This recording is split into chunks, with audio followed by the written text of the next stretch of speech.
Ladies and gentlemen, Money in the Bank has come and gone, and I am a broke boy.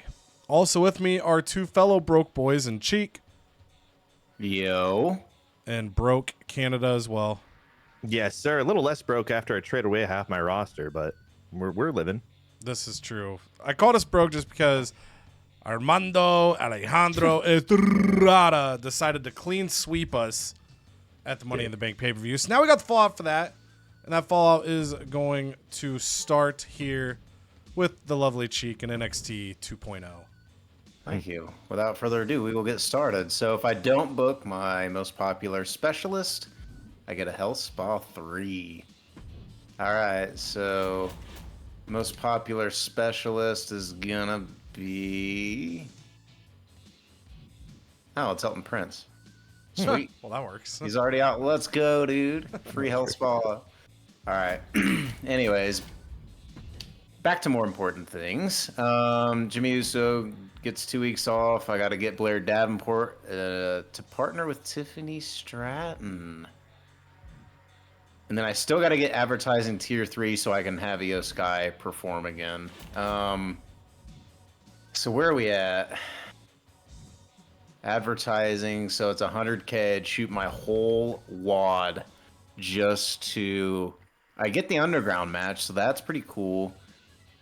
But man, that is risque. So we're gonna. I just want to. risque. I know, dude. Too extreme. So extreme rules. Not really interested. Injury rehab. Only 1 week, so I'm not too thrilled. Pre-match physio is pretty clutch. I might do it. As much as I want to get Io Sky in a match, I think I'm going to hold off at least another week. So I'm going to buy the Fizz. Plop, And- plop, fizz, fizz. Oh, what a relief it is. Alka-Seltzer, plop, plop, fizz, fizz. Oh, what a relief it is. To the moon. Someone needs to go to the moon, baby. Who you sending? In a rocket ship. Wait, oh, Triton's already over, dude. Let's go. Oh, wow. Like, even Bray Wyatt's, like, down here. Down in the dump skis. No. Poor guy. I need to keep pushing who I'm pushing, and I think we got to give Sol Ruka some love. Ooh. Damn. So we got to keep bumping up the ladies division. Ladies night. All right. So without further ado, As you. Tiffy time, Tiffy time, Tiffy time. It's dinner time.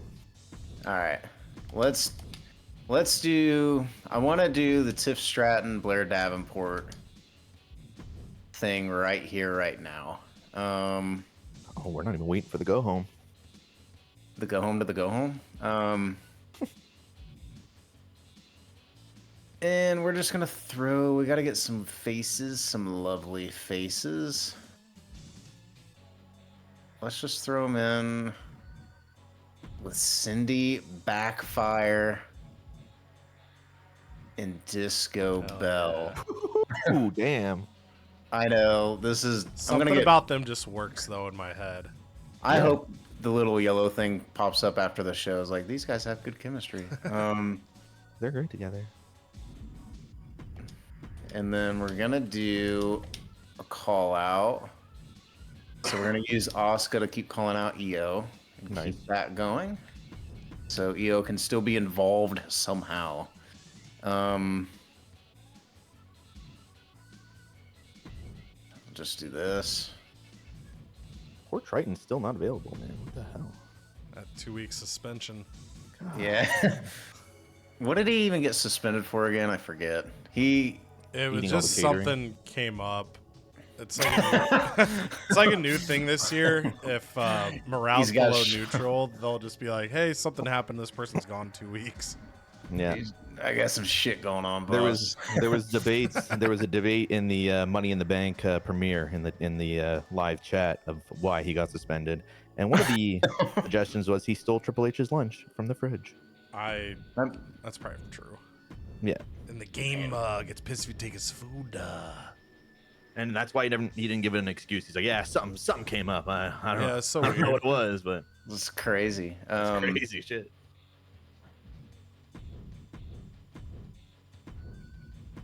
Speaking of crazy, I just I'm at a loss here, so I'm gonna have Dragon Lee, Kit Wilson, Jay Uso.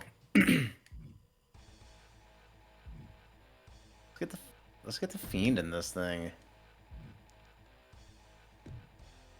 Ooh. Do I want to spice it? Do I want to put some spice on this? North American title around the waist of the friend. Oh yeah, he is still a friend. I think I do. I need something on this card that's gonna just shake the foundation of the game to its core. Oh gosh, Tiffany Stratton, Blair Davenport, G. Okay. I'm thinking. Look at Eric That's what that Rowan. smell is. Wow. How long you been sitting on that? I don't know. Since the He just draft. has a notebook and he's like, all right, cross that one off. Yeah. I shouldn't have been on there, to be honest. Let's see.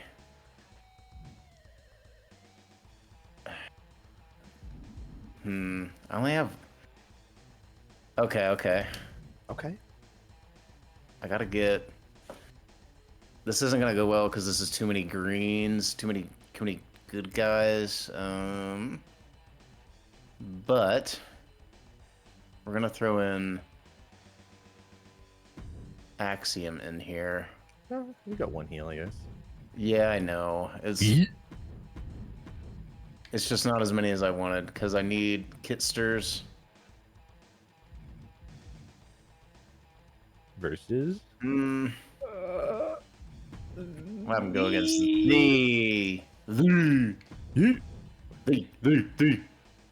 then. Looks like you have to Man. steal someone. I don't know, man. Dude, here's what we're gonna do. Ooh. Hula Hank. I love Hula Hank. He's so funny. Look at him. Five. Dude. All right, let me work here. Trying Trying to book a show. to book a damn show. Gosh. Ladies night. Oh, what a night.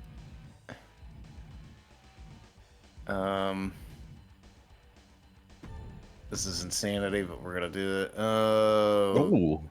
The hell? Ooh, the I'm a big fan. manifestation. Manifestation 10. Cheap as hell. Come on. I don't know if that fits into your. I don't know if you need a woman, a lady. I mean, is she a woman? I don't Is know. it a woman? Does that look like a woman to It's the you? manifestation of whatever you The- want it to be. The womanifestation? Whoa, manifestation. 3 promo skill. Damn, she cuts a good promo. How do you think she sounds? What, she smokes? That's what I was gonna say. Just had a carton. All Whoa, right. whoa, whoa. Too fast for me. Now we're cooking. Oh, shit. Yeah. Cooking with gas. All right. All right. So I think, That looks like a tag team right there. Manifestation, Hail Mary. Damn. dude, that's insane. Manifestation being at 10 Ray XP is wild. All right. That's- So, and I had no Like idea. Myra. That was just a random thing. Yeah, she was. If you want to check out the manifestation, go check out the MyRise on this channel. All right. So, Yeah, Victoria, my eyes. Victoria. Oh, what a row. Oh, that's a Yeah. event. Hold on. Let me swing some things here. 66, 60, 65, 60. What meal is Cheek cooking up, Cody, right now? What kind of meal? Oh, sorry. I just sneezed. Oh. Whatever he's cooking, I'm clearly allergic to. Oh, Wow. man. That's crazy. Wow. You know, I don't even have words because I'm trying to get this order down. The panic I had for like today, they had pizza in, and I was in a meeting where I was done talking, so I was like, oh, I'm gonna just mute up and have a slice. No sooner took this huge bite, and they're like, hey, Cody, and I'm over here like, oh, damn it, trying to hurry up and not die. But, yeah. Hey yo. Isn't that how everybody eats pizza? Yeah. That might be a Canadian thing. Oh, true. Cause it's ladies' night. What is Eric Rowan gonna do for us? What can he do? Not much. He has only 3 on the mic. Help. We're gonna have him try to get us some money. So it could be a huge flop. And then I can't book EO. I can't book Jimmy. Big Jim. The Gymsters. Ah. Alright, let's see. Oh, Argus the Great's 2 on the mic? Oh, man. This sucks. Oh, she's 4. Shayna Baszler, but she's gonna cost me dearly. I can't even do it. Yeah, damn. I think I'm just gonna have to leave it open, maybe. Yeah. This is an insane card. Okay, let me do some stippies to try to save this Oh boy. atrocious card. Oh boy. Yeah. You're more about the go home shows. That's what he's about. That's when the time We're really doing shine. what we're doing. Yeah. All right, and then you know what? I think this is gonna be okay on its own. Actually, no. Let's throw in tables. All right. I think that's our card. Probably gonna get cooked for it, but Not bad. Could have been worse. Could have been ECW. I mean, yeah. Yeah. Let me see. You don't. Oh, we got some bad news.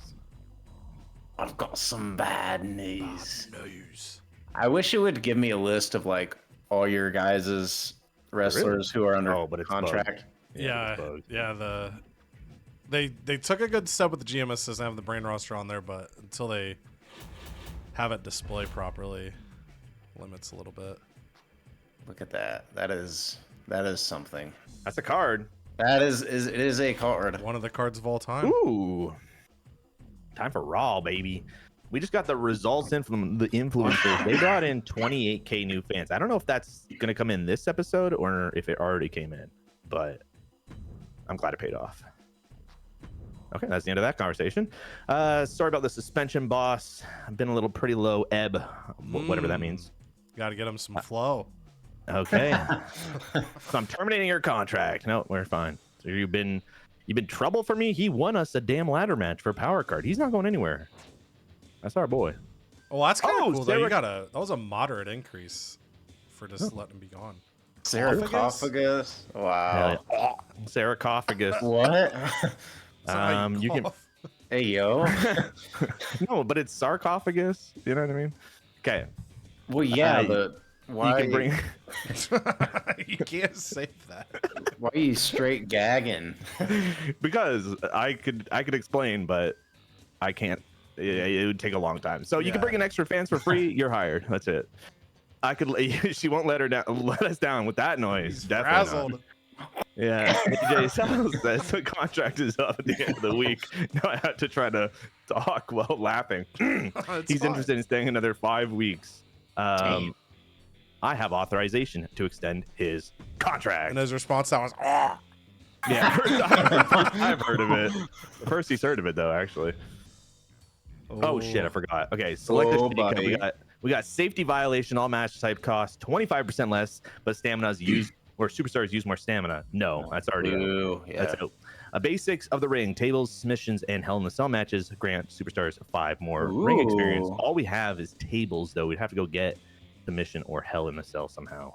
I don't know what that actually is. Survive the Gauntlet. All superstars gain 3 pop from Gauntlet and Gauntlet Eliminator matches. That would have been nice to have last time. I think the How much- only what How much does a gauntlet match cost? I think it was 30,000 or Yeah, 33,000. the That'd be eliminator is expensive like one, too. 60 once it Yeah. unlocks. So I'm going basics of the rings because even if we just run tables matches, we get 5 more ring XP, and that's going to help our superstars that are kind of Hell yeah, dude. down in the dumps there. So Table Mountain. Yeah, it Table kind of Mountain. feeds to what you've been talking recently too of wanting to get your overall ring XP up for the roster too. exactly, and we did get a bunch of money coming in. So the first thing I'm going to do is I'm going to buy Concert Hall. I think that's smart. 3 assets. Is that Nala? Official Pooch That- and CodyVerse. No, that actually was not Nala. No, damn. That was Echo. That was Echo, the unofficial. Yeah, exactly. Oh, we do have an Armando guy too. Perfect. Okay, so I'm gonna get the tables just because. Ooh, actually, I'm gonna go look for my. That was actually I know a guy won. Oh, true. I know that's See fine. what I We did only there? need two talent. Yeah, 2 talent scouts. Okay, so we're gonna go. Andrea Cannons. Ali Why is she- Brawler is why just is her last Carmella's name little Cannons? sister. Yeah, we're gonna look for a male Cheek's favorite giant. sensational Starla. Oh, Jerry Sweat. Let's Oh, go. We got baby. Jerry Sweat. So I'm gonna take off. No sweat. I'm gonna take off giant, I guess. And we're gonna look again. Trent Shaw Word. just looks like Jerry Sweat's more in shape brother. I'm not getting who I want. So we're gonna get 10 talent scouts right away. Because I need to find who I want. Nick Clipper. Nick. Barely Nope. even know her. Ooh, ace backdraft. We're not getting who we want. This is Who are you? I'm so intrigued. hurting. Gunther McGirder? Gerdsky? This is hurting me. Oh, wait. No. Oh, Where is he? this is impressive. Is he... Hold on. Okay. Before you keep going, is it possible they are a level 5? It is Oh, possible, gosh. actually. Because That I would know... hurt a Well, I mean, lot. Manifestation was level 10, but I know sometimes the people That is are true. hiding in level 5 for... Okay, what I'm going to do is I'm going to try this way. Actually, yeah, this way. So intense. Red Flame returns. Red Flame. Who are you Returns. after? It's not. He doesn't want Coming us to snipe up. it. I know. Now I'm gonna start searching for something. Okay. Oh, And I don't he's have a- enough. I'm searching for all the giants I can. Yeah. Where is Karen he? Compactor. Maybe you just didn't get lucky in this. Okay. I didn't get lucky. I didn't get This lucky. is like more than not getting lucky. That's not lucky. That's okay. But we're gonna sign Red Flame again. Wow, imagine Because- doing all that to sign Red Flame. That's fine. That's hey, we just need a body this week for sure. So That's a lot of I'm gonna go body. ahead. Yeah, and get the big flame back. So he's gonna stick around for 1 week. Damn, that's wild that he didn't come up. I'm gonna sign him. You almost did. Anyways, that actually really stinks. We don't have any more talent scouts, so that's fine. Let's You just. can know a couple guys again. I only You'd got have to 2. We're burn gonna have 2 to of save those, it. though. Yeah, we're gonna have to save it for next week to make sure we really get who we need, or else that story's gonna have to wait. Okay. This week is going to be a steel cage match for the women's title because we got a feud to blow off here, and I think I'm also gonna throw in the newcomer Becky Lynch. Nice. Yeah, she's happy with that, I think. So there we go. That's looking good. That's our main event. I'm really thrown off because I had the idea of starting that story now. Now I got to plug in a different story. That's a tough one right there. I'm gonna have to like go and look at who I'm trying to get.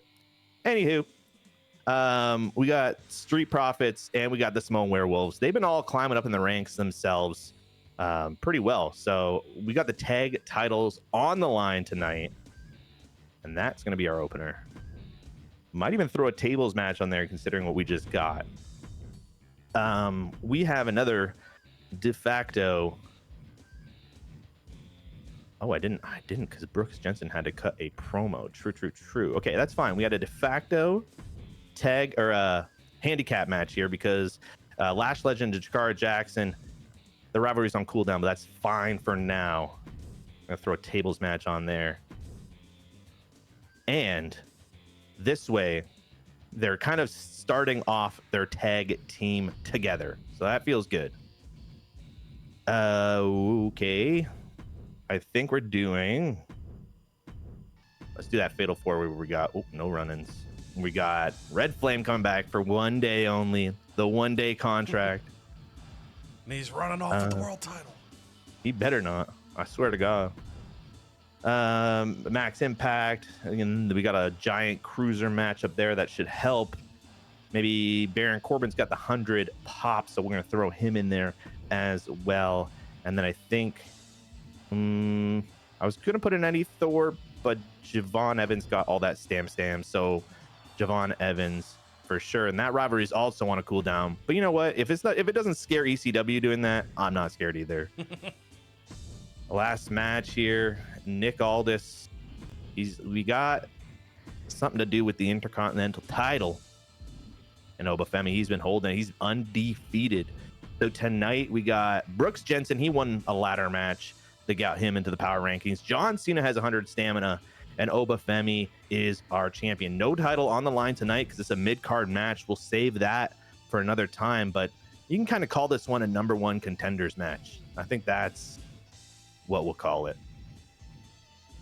And I think, yeah, we're good with that. We're time to book our promos. We want AJ Styles to call out the new champion. We want a heel turn, I think. Where is that? Roll change. Yeah. Oh, because he can't change his class yet. That's why it's not even there. Yeah, no, I had like the same brain fart that you did. I'm like, wait, something's missing. I think we're gonna do some charity, and Sarcophagus is 3 promo skill. That's pretty decent. Yeah, that's what she says on the mic, man. There you go. Oh. I almost feel like I have to throw her in a match, but maybe not. Maybe she'll just cut a promo because she's level 3. Let's see what kind of money she can bring in here. She came in for free. Let's see what she can pull. All right, this is feeling good. I don't want to throw anything on yet. 76,000 for this show. I think it's gonna do pretty decent. We can almost because we can't do that because we can't afford the show after. All right, I'm gonna buy the Get the Tables card just to hold it. That's the only card I'm gonna buy. Do not put Kevin Owens in the matches. We're gonna get schooled 3, so that's gonna help quite a bit. And we used a bunch of talent scouts today that, hey, at least that went towards a trophy. So can't be too mad at that. Call out promos. We're gonna get a card soon, and I think we're good for this week. All right, we head over to WCW's. I just hit my knee version of the phony bone on my desk, leaning forward in my gamer chair. So we got to lock in, baby. Chad Gable, I'm clearly the best superstar at WCW, and I imagine the crowd might be getting bored of seeing me win so easily every week. I need a bigger test. One that suits my superior skills. I want to go up against both Abraca Slam and Pat McAfee this week. Sure. That is... I was waiting for him to call out, Roman and Finn, and he's like, nah, I need the stars of WCW, Abraca Slam and Pat McAfee. So we will make that happen because I didn't have anything super locked for Gable. He would have been on the show, but sure. Liv Morgan, something I wanted to say for a while, boss. I'm getting a little tired of being the bad girl all the time. I want to hear the crowd cheering for me, not booing me every show. And I think I'd do a better job in that role. Why not? Makes things a little interesting. I need to do role change promos anyway, and I haven't been doing them. So she's currently in a feud with Dakota Kai. So my first brainchild here would be, Liv goes face, and then Raquel goes face as well. And then I could turn Chemical X heel, which lines them up with Tatum Paxley. And then, Dakota Kai's puns could make her a heel eventually, too. We could do a triple threat match to help blow off that feud. So we'll tell Liv yes, and we'll find a way to make the feuds work in the meantime. So, bam. Happy Liv. Live happy. With teeth. Yeah, look at that. Okay, so we've Ooh, got buddy. our Shakeup. Specialist superstars lose more stamina for matches, but increase popularity of all superstars in the match by 5. Class and such. Select superstar, and all superstars on your roster who share that class gain 10 ring XP. And Angel Investor, I wish I was paying attention to what my budget was on those emails. Double your budget after the next show, which is really these two are tempting. I think both of these are excellent. So going to the class side of things, in terms of what do I have the most of, we've got 4 cruisers, 2 giants, 6 bruisers, 5 fighters, and 7 specialists. So in that case, I would probably just for a numbers game take a specialist, and then all the other 7 would get a boost, which is really tempting. But this is, I could in theory just not punt this show. I mean, I would try to still put on a good show, but I could try to limit my costs this week and then just double the money. I think I'm going to take the Angel Investor. Oh, buddy. We're going to take it. Let's go. Okay, so we're at 159. So we'll try to get some decent profit this week and then use that to double it and maybe do something. Store isn't crazy, which is a week that I'm okay with that. If it had been crazy, I would have popped a Sonya card there. Okay, so I do have a physio, which is good because I believe, double check all our promises here. So Taker and the Demon have to team this week. Chad Gable needs to be against Abercrombie and Pat McAfee this week. We've got a few weeks for Liv Morgan, and we told Tatum Paxley that we would have Dakota lose her next match. I have an idea for that. We'll kind of see as I'm putting things together. So 1 tornado tag match gets me a health spa, which would be solid to grab, but then also causes me to get less of the money. So we'll kind of make a decision on that on the fly. So let's go ahead and just put the stuff on the card, and then I'll decide if I want to do the game's challenge there. So Demon Finn wants a team with the Undertaker, and we have a physio that'll probably go on the Demon here. In terms of who they are facing, need them going up against a couple faces. Abercrombie and Pat McAfee are now busy. And then DIY is in a tag feud. So I could just give them a title shot. But then if Demon and Undertaker get the titles, I got to kind of pivot that. Which isn't the worst thing in the world. But we've already got things kind of established there. I could team Roman up with, Tony? For like one night thing, because Tony has chemistry with Abercrombie, but Abercrombie is spoken for tonight. I could also bury the match against A-Town Down Under as all heels and probably get, it's probably going to get like 1 star. For now, I don't want to do Roman because he's 34. For now, we're just going to give him DIY. No, Ciampa's in danger too. So this might be like a... Because Abercrombie is spoken for.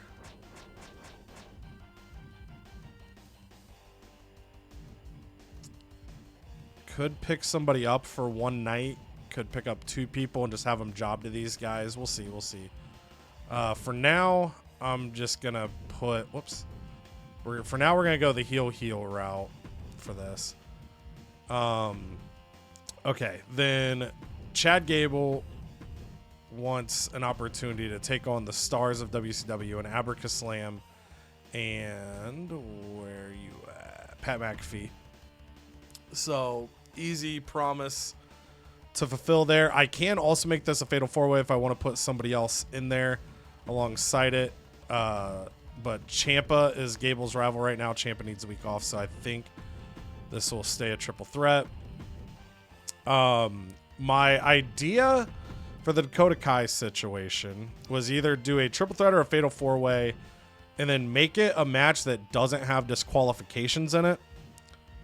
So say a tables match and then have Liv Morgan run in on Dakota Kai and maybe cost her said match. If it doesn't work, obviously Tatum Paxley's morale drops, which I don't want to have happen, but I also don't want to use GM interference and hurt Dakota's morale because she's smiling but not smiling with teeth, so it could just create a problem child with someone that's got more popularity.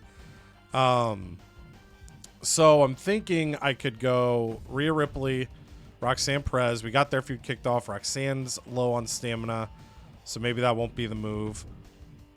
So we could go Kalani, get Tatum in there. And I could always go triple threat tables, run in, but the 4-way would help me towards this, which we need to do one more time. So we'll put it like this for now. We can add another person in there.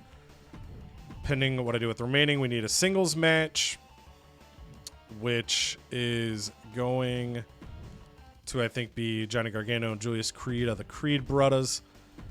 And then we would either need to make something a fatal 4-way or book a fatal 4-way here. And I could give the ladies something here for those that aren't in singles feuds, and then if feuds happen, just kind of take it as it lies there. Let's do the promos. So I could put a heel in, I could put Raquel in this and then do a men's match as the other one. So let's kind of start feeding the promo side of things. I think we're going to go ahead and have Rhea do her class change. This will make her a giant for her feud with the cruiserweight Roxanne Perez. And then Tony is going to advertise. He's got his level 4 with Taker, which will probably have a cage match at some point in this build or be part of the go-home show because Taker probably needs next week off. Then let's see. I might go Shotzi calling out Raquel, or I could just advertise and try to chase the money here. So I think we're gonna advertise for promo rating there for Ciampa, because we know the money's getting doubled. So we've got a lot of 3 promos. We're still gonna have Roman do it. It'll get him 240, but next week we got to figure out a new feud for him. But my thinking is, with his popularity, I'm between him and Shotzi, but I think with Roman's popularity, if he does well, he's gonna get me more money than Shotzi would if she does well. So I think we go like this, and then that leads me to the last match on the card, where I think we go fatal 4-way. It's gonna have 3 faces in it, but we go fatal 4-way here. This takes care of our match rules challenge. Then for the matches themselves, this is gonna be heel, so that's gonna be bad. Cheek was saying he's got a rough show. We also have a very rough show here. We've got the rivalry here, so we might give these guys a little bit of sauce to battle in. Falls Count Anywhere. I learned last year I had a challenge to do 10 of these, and I destroyed my stamina because it's an extreme stamina cost. So I think I'll spend 6,000 more. How are these guys vibing? They're both smiling. So we'll get someone smile with teeth. The other one will go neutral. A little last man standing between those two. And I think that I just got to figure out what opens here. And it's probably going to be this because of the stipulation. We could also put the title on the line. I'm going to do it. We'll put the title on the line. If Liv costs Dakota the title, that's part of the story. Gets Tatum, Paxley, and Kalani Jordan an elevation that I wouldn't be mad about. Okay, you become a giant. Boom, boom. Good there. I don't think we... Oh, man. Hellspot 3, I'm trying to think how much it Hellspawn 3 costs, because a Hellspawn 2 is 35,000. Hellspawn 3 I think is 60,000. Tornado tag is 30. So essentially, in this case, this cost me $60,000 because it's 30K that I won't get doubled if I spend it.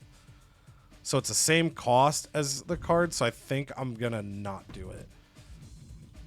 And then,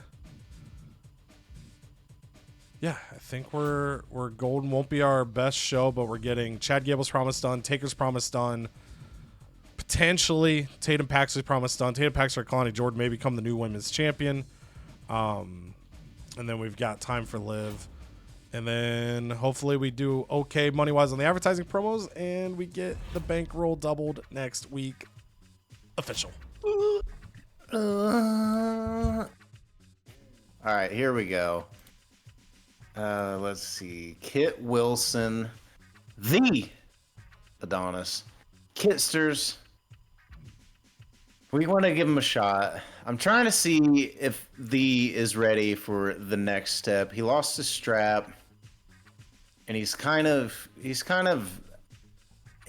limbo right now. I'm trying to see if he's going to be a serious contender for another individual strap, or if I'm going to have to maybe revitalize him and throw him in with a tag team. So this match could determine his fate. Okay. Ooh. Okay. So the Adonis might be shifting towards tag team destination. So, but a rivalry does start with Kitsters. And speaking of rivalries, a rivalry is growing. Asuka says, "Yo, you can't even show up. Can't even show up until we get." What was she after? Marketing 3. Advertising 3, special effects 3. Advertising, yeah. But you know what? You know what's good advertising? Is me on the mic. And people love it. And the rivalry grows. Level Trey. And then Blair Davenport wanted to team up with Tiffy Time. She needed a solid running mate. And Tiffy Time is definitely better than Chelsea Green. So we're going to see how they do. We're going to get them warmed up nice and slow. We're just going to throw them in against Disco Bell and Cindy Backfire. That could be an all-time tag team as well. So if we have a juicy tag team name for Cindy Backfire and Disco Bell, I would love to hear it. So here we go. Without further ado. Okay, no shock there. But a rivalry is born, but I'll be curious to see after the show if Tiffy Time and Blair Davenport are a good combo. And speaking of a good combo, Uso, Howdy makes fun of Uso for being pouty. But Howdy is not pouty, but Jimmy is. Damn it. What? So Howdy is not pouty. Felt like I was reading Cat in the Hat. Yeah. I do not like green eggs and ham. I do not like them, Sam, I am. He doesn't like green eggs and ham. He doesn't like them. He kind of looks like the Cat in the Hat. He's got a hat and he's very cattish. Rivalry grows to level 4 because Howdy's like a bully. You can tell he's like making fun of and laughing at Jimmy, and Jimmy's just getting pissed right there. So here we go, full on level 4. Let's go. And then goodness. So Hail Mary coming over after the deal with Canada.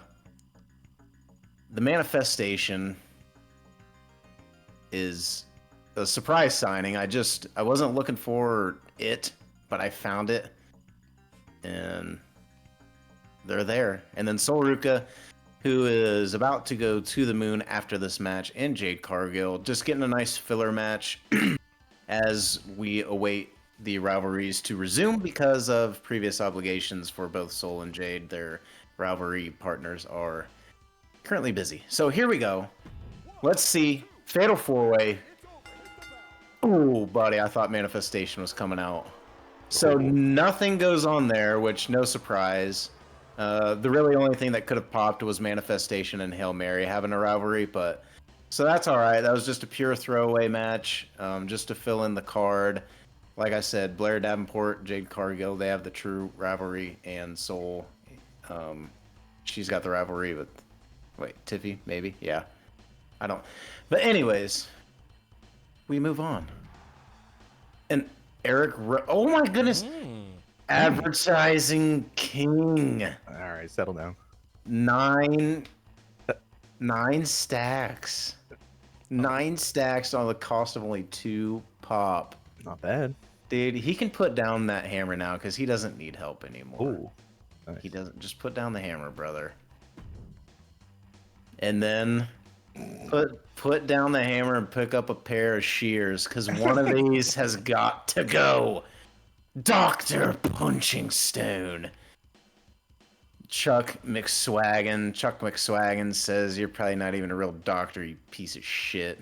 Oh, damn You it. go to jail. You go to jail for impersonating a doctor. You don't have an MD. But what I got, I'm a real cowboy. I got a pair of assless chaps. And I'm wearing them right now. And I'm wearing them down to the ring, and he's walking down to the ring, ass out.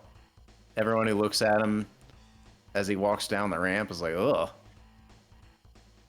And Dr. Punching Stone waits in the ring, staring at him menacingly. Wow. And he quickly makes light duty of McSwaggin and those assless chaps. He pins him in a hurry, that way no one has to see McWaggon's backside any longer. The match, they claim, was dull, but we know it was anything but. Dr. Punching Stone. Dr. Punching Stone just... And then he like twirls the end of his little mustache there after he gets the pinfall. And then we go to a juicy main event. The friend Bray Wyatt hops into the ring against... Okay, wow. We have 3 masked assailants in this match. Wow, true. Dragon Lee Axiom and the friend Bray Wyatt. And they're all looking at Jay like, "We know you wear a mask. We know. But tonight that mask comes off. Time to reveal who you really are." Time to spectate. And it really is... Oh, ooh. Wow. No, he Okay. gets pinned. You like dragons? And Dragon, they ask him, the friend and Axiom are in Jey Uso's ear as he gets pinned. And they go, "Do you like dragons?" And Dragon Lee steps over top of his body, staring down at Jay. And he says, "You're going to love..." Well, anyway, I'm just going to say that Dragon Lee just gets a nice plump pin. 1, 2, 3. And Axiom and Wyatt actually start a feud. Nice. So that's pretty interesting. So we do have a couple masked bandits getting a rivalry berth. Did you? That was a pretty decent show. What? It's not bad. Did you sign anybody else last week? Like you got a manifestation. Manifestation. I don't. All right, think about it. I don't. Is this a trick question? No, I was just wondering if you actually Oh. did. I'm I don't- still in my feelings about not finding the person I wanted to find. No, I just did manifestation because she Yeah. ended up costing the most for me since she was actually a level 10, and then I was gonna bring in. You were looking at Shayna, but her cost was too much. Yeah, that's what Yeah, it was. because I originally was just gonna get a jobber to fill in that fatal 4-way, but then manifestation was there and she scared me, That's true. so I brought her in. Fair enough. Okay, well, then I'm still on the hunt. And you know who's also on the hunt is the Street Profits, because they're looking for their title back. Their titles back, I should say. And they're hyping each other up backstage. Doc, and he slaps Montez Ford on the chest. He says, "Hey, this is our time. You hear me? Ain't no full moon strong enough to stop this momentum." He goes, "Why? You saw what I did to Solo 2 weeks ago. Let's get this tonight. Time to collect that smoke." And they come down to the ring, and the lights dim, the Smo and Werewolves, they come out too. And Jacob Fatu, he's already sweating because he's ready for a fight. Oh, and the Samoan Werewolves, their reign continues. A double team finish on Montez Ford. And of course, Dawkins, he couldn't get in time to help out. That's a 1, 2, 3. And you still your tag team champions, the Small Werewolves. We cut back to the ring, and AJ Styles, he's dead center in the ring. He's pissed.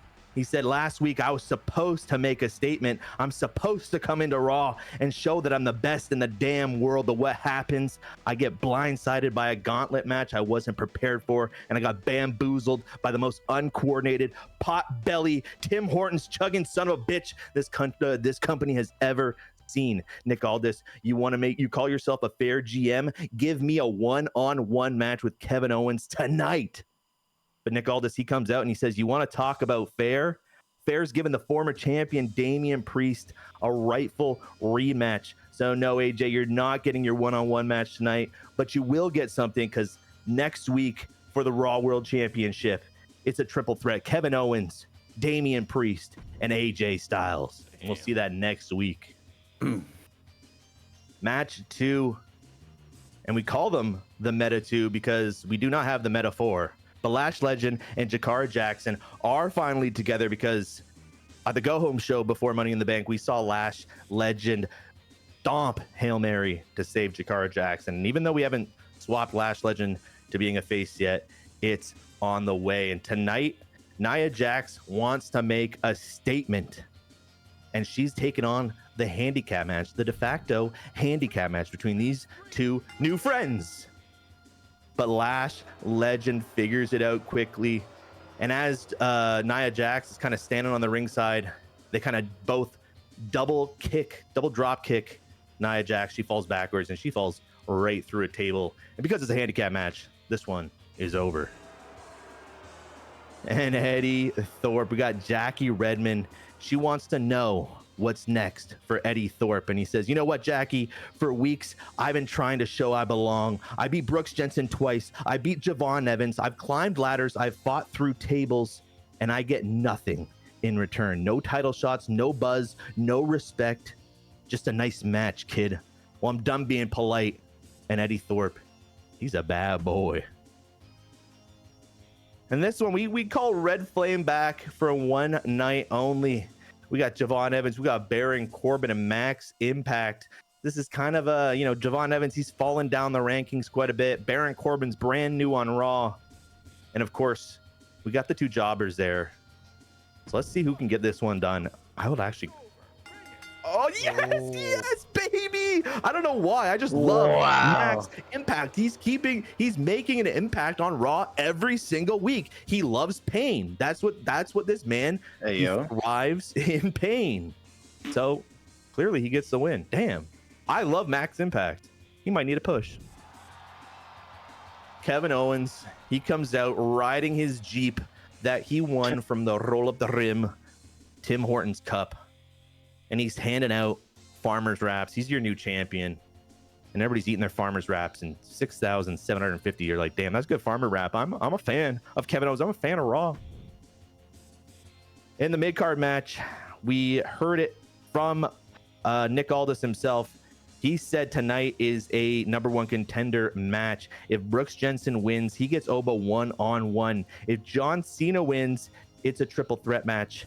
And if Oba wins, he gets to choose his challenger. So let's see who comes out on top. Okay, John Cena. He makes this one, and Brooks Jensen and John Cena pop a rivalry. 1.5 stars, but it's not going to be 1.5 stars when the title is on the line. Possibly next week, possibly in 2 weeks. Keep an eye out for the Intercontinental title scene. Sarah Sarcophagus, she comes out. Okay.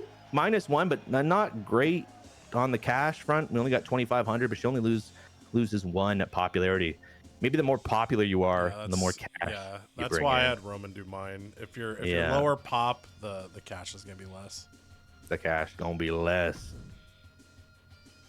And in the main event, we got the newcomer Becky Lynch. We got the advertising queen Alexa Bliss. We got Tamina coming in for revenge, and we got Zelina, who's walking in as the champion and possibly the favorite after that feud with Nia Jax, just dominating the big girl herself. So Becky Lynch, she just got here, but she's ready to make a statement herself.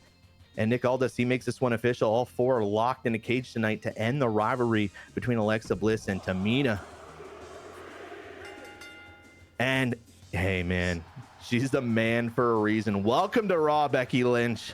She rips through the cage like she owns the place, slamming Zelina off the steel, superplexing Alexa into a turnbuckle, and then dragging Tamina into the disarmor. And as she's known to do, Tamina taps out.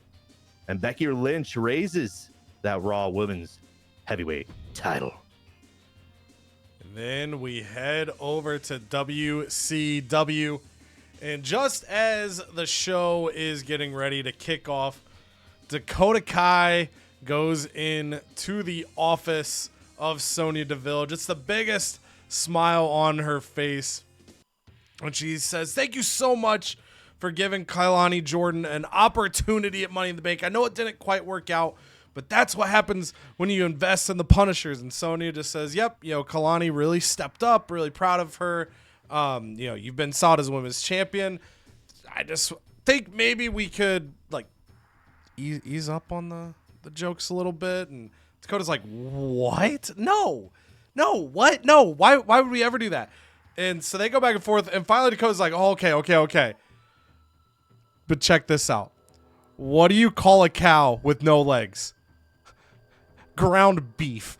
And Sonya just puts her head in her hands and says, "You know what, Dakota? You're going to defend your title tonight. You're going to defend your title against Tatum Paxley." And Dakota's kind of thrown off. Kailani Jordan standing there next to her kind of, gives that side eye, that eye emoji that you can send people. She kind of hits one of those. And Sonya takes a breath and says, "Miss Jordan, you will also be in that match. It's a triple threat tables match for the women's title." So Dakota's a little thrown off, but she's talking to Kailani Jordan, hey, we can game plan together. We can take care of each other out there. There's nothing to worry about. And then Liv Morgan runs out to the ring with the intention of stopping Dakota Kai. She doesn't want Dakota Kai to win. She hits Oblivion on her. And she stares at Kailani Jordan. And Kailani Jordan hesitates and finally decides to go for the pin. But as the ref's counting, Liv realizes that maybe her opportunity at the Women's Championship could go away if Dakota's not the champ. So she pulls off Kailani Jordan, hits her with a chair, and drapes Dakota Kai over. But Liv Morgan looks really torn about what was going on through her mind throughout that whole process. She wanted to save the fans from the jokes, but she also wanted to still be in line for an opportunity. So Dakota Kai gets the win, and this does mean that we are going to have an upset Tatum Paxley. So we could be in danger of losing her on the roster. I thought doing something that was no DQ would help, but Dakota still hangs on to that women's championship. And then Rhea Ripley comes out to the ring, and she is talking about her fresh feud with Roxanne Perez that she has a little bit of respect for, but there's one thing that she just doesn't think Roxanne Perez has, and that is the size, the stature, and the fortitude to stand with her in the ring. And as she points it out, she brings out someone that's even shorter than Roxanne Perez. It's like the classic, you dress them up in the attire, they come out, and that's tee-hee, ha-ha. But seeing this, the fans realize, oh my God, Rhea Ripley, she's kind of a giant. So now she's a giant. Then, as Canada was talking about his show, I don't know what he said that triggered it in my brain, but I realized I forgot to put the physio on Demon Finn Balor. So I'm going to take a stab and say, knowing my luck, he is about to get injured for, we'll say, 6 weeks. That's my projection here. I was thinking about, I know what it was. I was thinking about, do I do an Undertaker Tony D'Angelo match next week? And I'm like, no, because Taker will be low stamina. I won't have a pre-match fit. And then I realized I never put the physio on. So Undertaker, Finn Balor have asked to team together. A-Town Down Under is in the ring saying that they deserve more spotlight. Remember, they took down the Creed brothers in recent weeks, that they feel that they should be next up. So they issue an open challenge, and then the lights get all dark and creepy and stoic, because the only thing creepier and longer than Demon Finn's entrance is the Undertaker's entrance. And A-Town Down Under is so thrown off because they have 17 minutes to wait for these guys to come down to the ring. And in fact, it takes them so long that Grayson Waller and Austin Theory, they have no energy left. They feel like they just fought an Iron Man match. And because that Demon Finn and Undertaker are able to handle things pretty easily, but in their last breaths in this match, A-Town Down Under, they demand a no entrance match against The Undertaker and the Demon Finn Balor, and the crowd seems pretty receptive to that, so a rivalry begins between these two heel teams. So we talked about needing to do role changes. Looks like we got to do a couple more. Yeah. And then Tony D'Angelo comes out to the ring and says, hey, I see what The Undertaker's doing, huh? He sees Tony D'Angelo get him a magician as a partner, huh? And he starts to realize that you can't compete with the mystical mafiosos if you're all by yourself. But I ain't here to talk about that, huh? I know y'all noticed that we got them new jumpsuits, them new robes. They say mystical mafiosos. Well, they're available in the shop right now at WCWshop.com. So make sure you go buy yourself a robe today, because nothing makes you feel more out of this world than the ability to snap your fingers and be out of this world. Abracaslam. And then he vanishes from the ring because Abracaslam was, somewhere and made him go away. And that somewhere was in the ring, because Abracaslam, as Tony D'Angelo leaves the ring, Abracaslam enters the ring. And Pat McAfee, let's go! Pat McAfee is so excited. He loves magic tricks. And so Abracaslam, he's like, do the rabbit, do the rabbit. And Abracaslam pulls a rabbit out of the hat, and Pat McAfee goes, let's go! And he's like, do a card trick, do a card trick. And Abracaslam's like, is this your card? He's like, let's go! And he goes to do another trick, and finally, here's shoosh! And Chad Gable comes out to the ring, the United States champion. He has had a vice grip on that title, and he has had to defend it in multi-man matches multiple times. But he says, tonight, I do not have to defend this gold. I know Tommaso Ciampa would be so jealous watching me yet again defend this United States title successfully, but I don't want to fight him. I've been sick and tired of winning every week, so I decided we're going to change it up.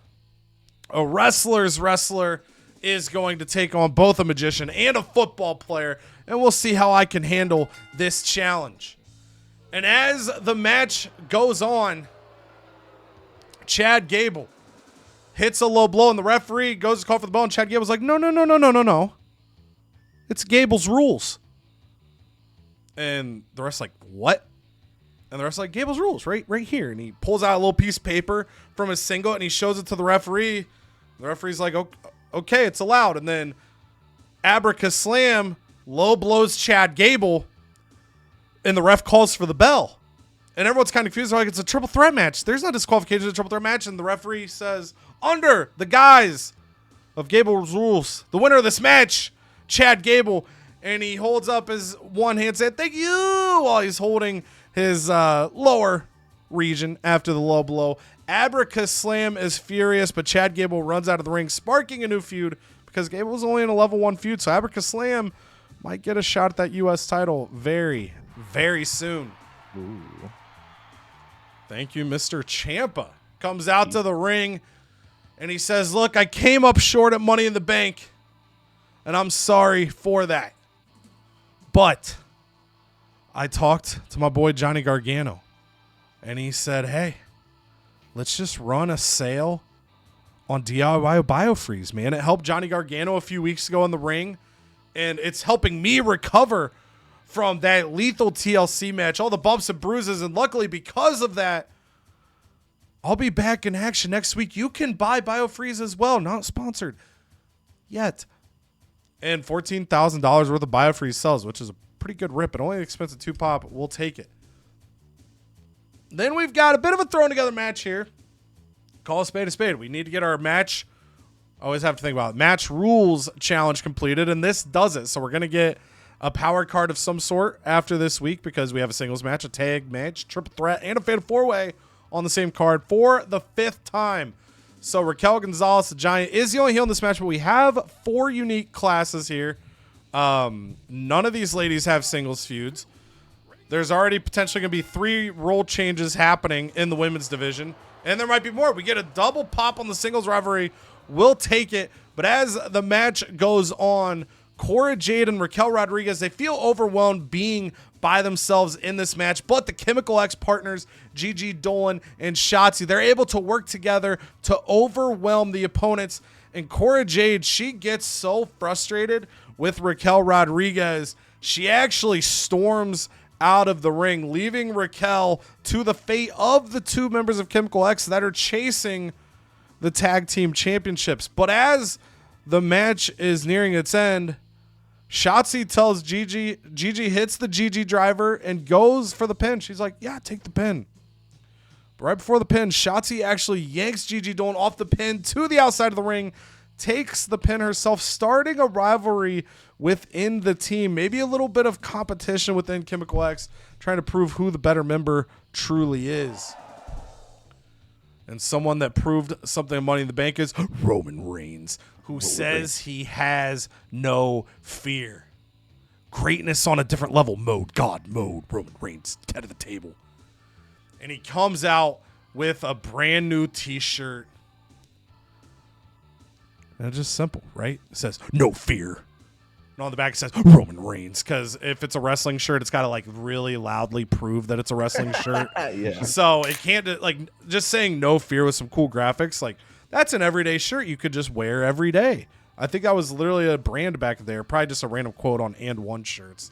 But the Roman Reigns No Fear shirt sells $14,000 worth. And this was an example here. So Roman, an okay promo. So he takes 5 pop. But if Roman gets an excellent promo here, we're probably talking like 1 or 2 pop down. But, you know, maybe not 20,000 because he's not quite that popular. But could have been more there. We'll take it, though. A hit to his popularity, but he's got the belt. And we'll have to see who his next challenger is. And then the main event, Julius Creed of the Creed Brothers.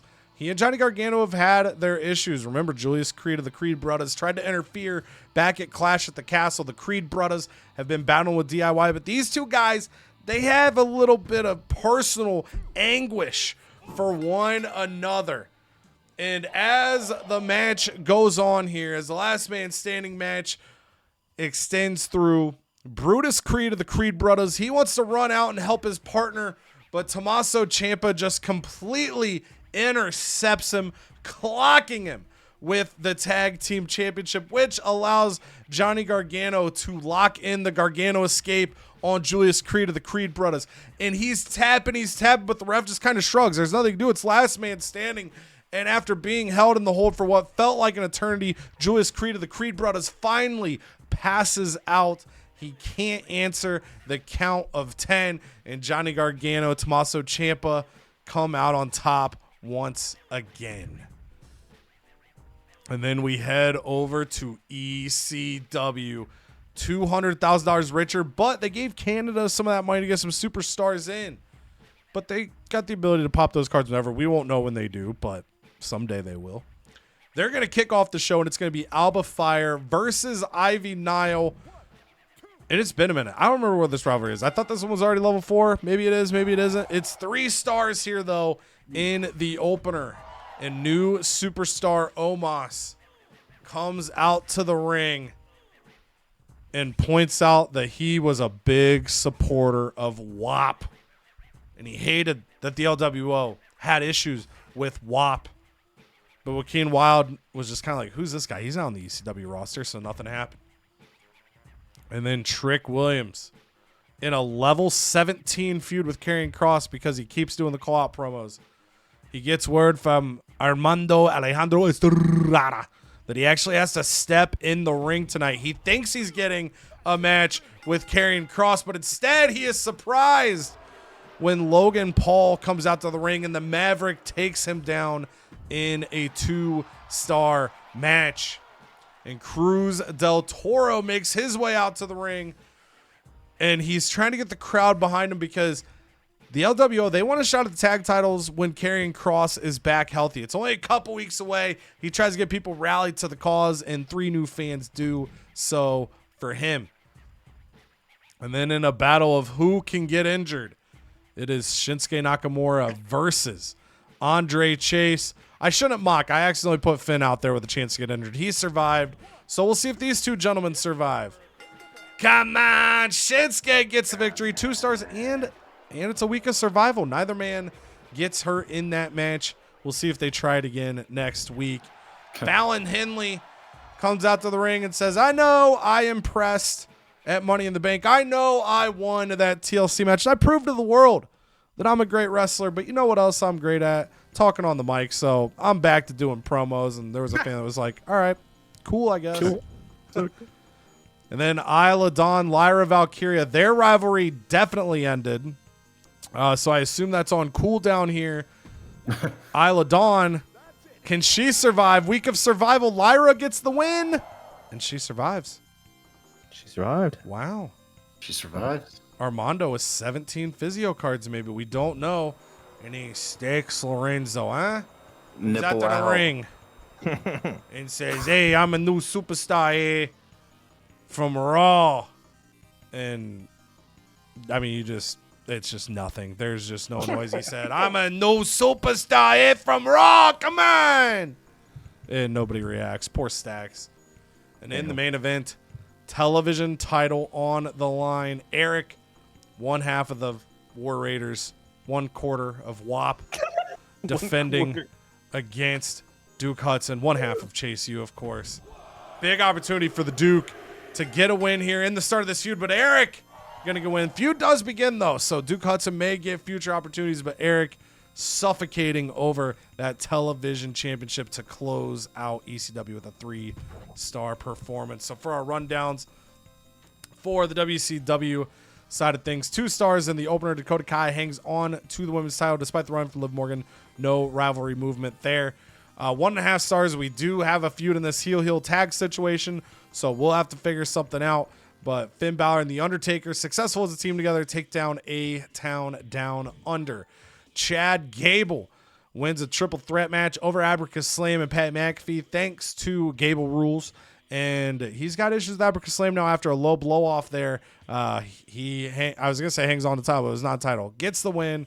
A new feud with Abracus Slam. Shotzi enters into a feud with Gigi Dolan after they have a little issue with Raquel Rodriguez, who is now in a feud with Cora Jade, because Cora Jade was sick of Raquel not wanting to work with her in this fatal 4-way to try to even up the odds. 1.5 stars in that match. Then the main event, 2.5 stars.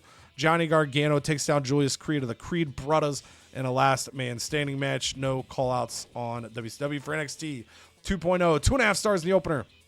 Kit Wilson taking down Ashante the Adonis. They begin a new feud in that tables match. Blair Davenport and Tiffany Stratton take down Cindy Backfire and Disco Bell. And a legendary tag feud gets kick-started there. 1 star on the match. Fatal 4-way action. Sol Ruka comes out on top over Jade Cargill, the Manifestation, and Hail Mary. No rivalry movement there. As Cheek pointed out, Stratton and Jade already had their own respective feuds, so it would have been tough to pop one there. Level 3 now, though, as Dr. Punching Stone continues his success over Chuck McWagon. We'll see what is next for the mustached. I mean, they're not brethren right now. They're rivals. But we'll see what happens next. And in the main event, 3 stars. Jey Uso was just outmasked in this one. Dragon Lee, your new North American champion, and Axiom and the Friend start a rivalry as well in that match. On the call side of things, Asuka calls out Io Sky for a level 3 feud, and then Uncle Howdy pushes the Jimmy Uso feud to level 4. Over on Raw, 3 stars. The Samoan Werewolves hang on to the Tag Team Championships over the Street Profits rivalry, now up to level 2.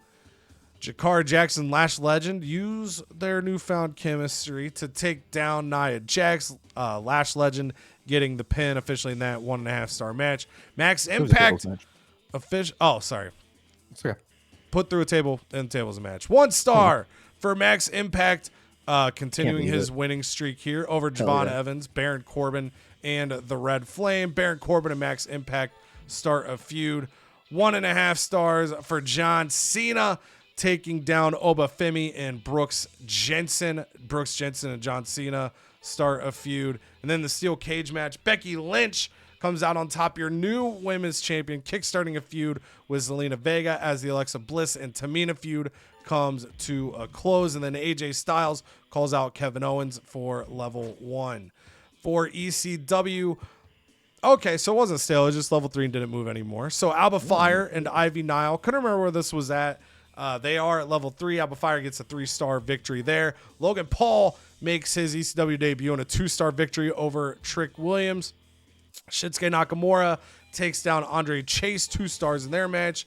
Lyra Valkyria, 2.5 stars over Isla Dawn. And in the main event, rivalry pops here. Eric hanging on to the television championship in a tables match over Duke Hudson, kickstarting their feud. Omos tries to call out Joaquin Wilde, but to no avail. For NXT 2.0 and 87 rating score, they're going to get 14,000 fans, $67,000. And Stratton and Davenport, with promise, do get the chemistry as expected there. Over on Raw, a 93 rating score, they're going to get 30,000 fans. Okay. There and it is. $8,000 for Raw. For WCW, we get a 92 rating score, 18,000 fans, and The and Undertaker. The and Undertaker work really well as a tag team. And then that Like Bobby is the Brain's saying his name or something. angel investor there, $328,000 Fuck. because of that doubling there. So they just put the Wow. double, the other revenue bonus. Okay, so there's your money in the bank.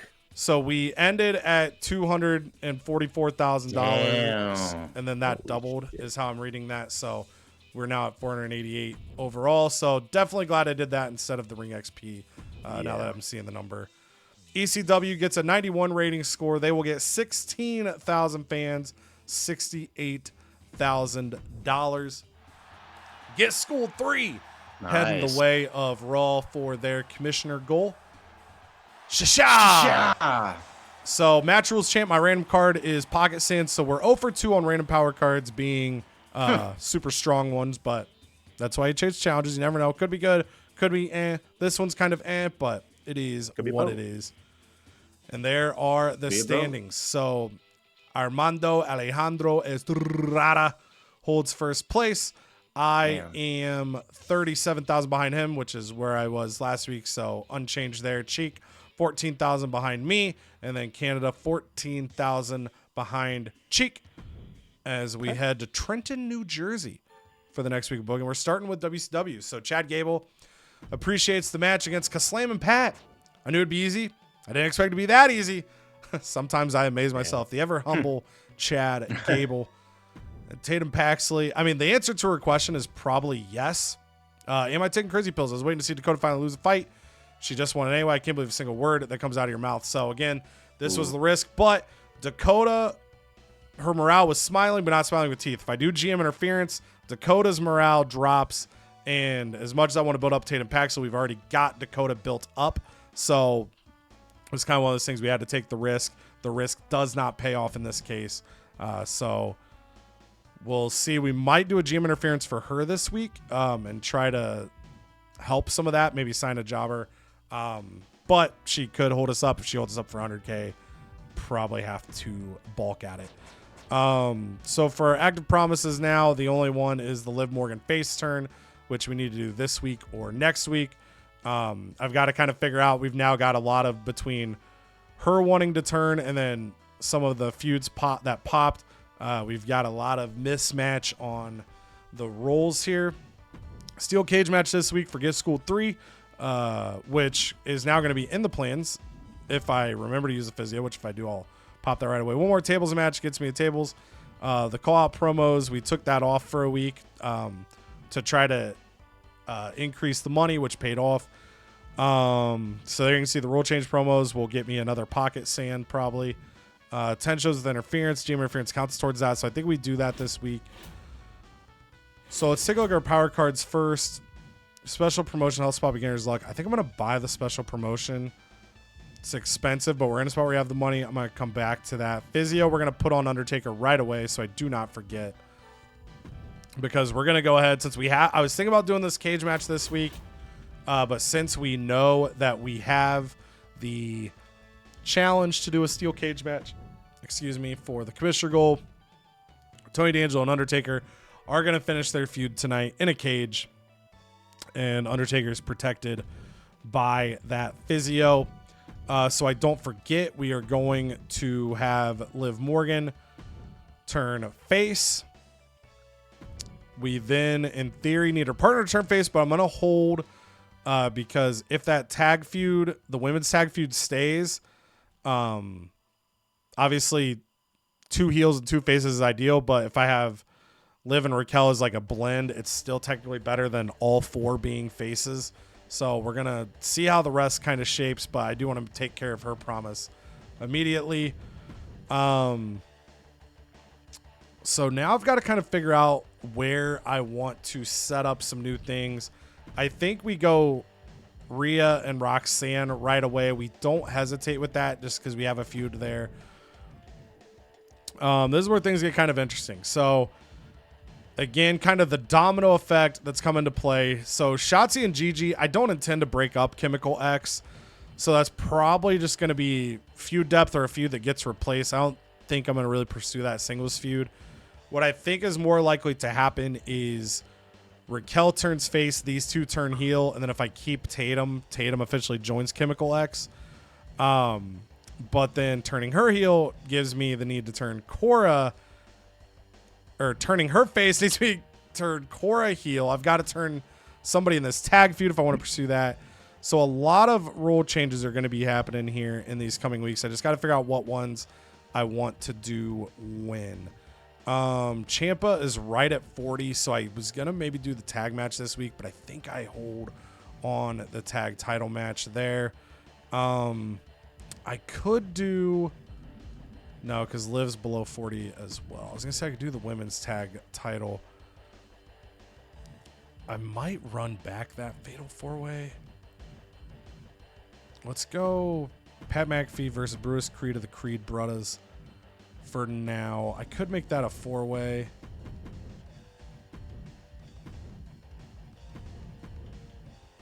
Go like this.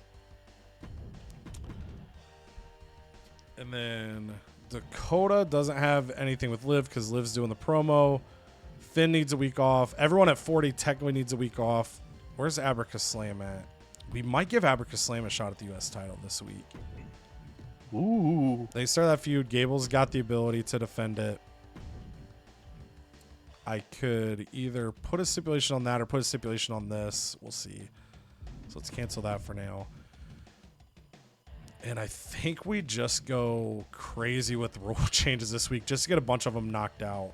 So I know I want either the is on NXT.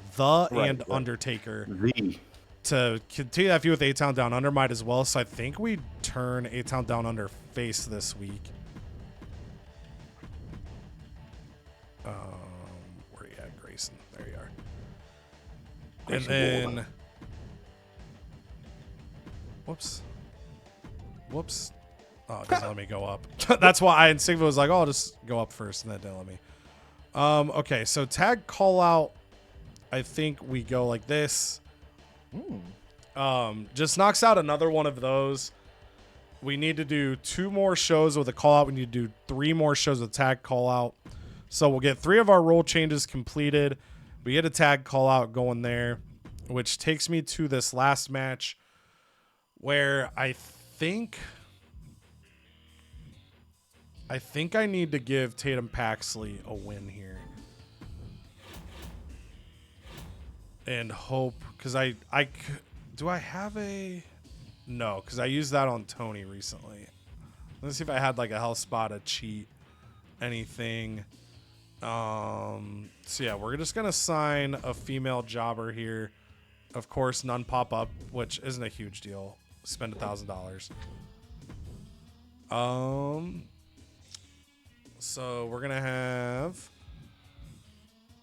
Let me double check what Tatum is before I sign. I might as well optimize this a little bit. So face bruiser, I could have filtered that. I didn't think about it.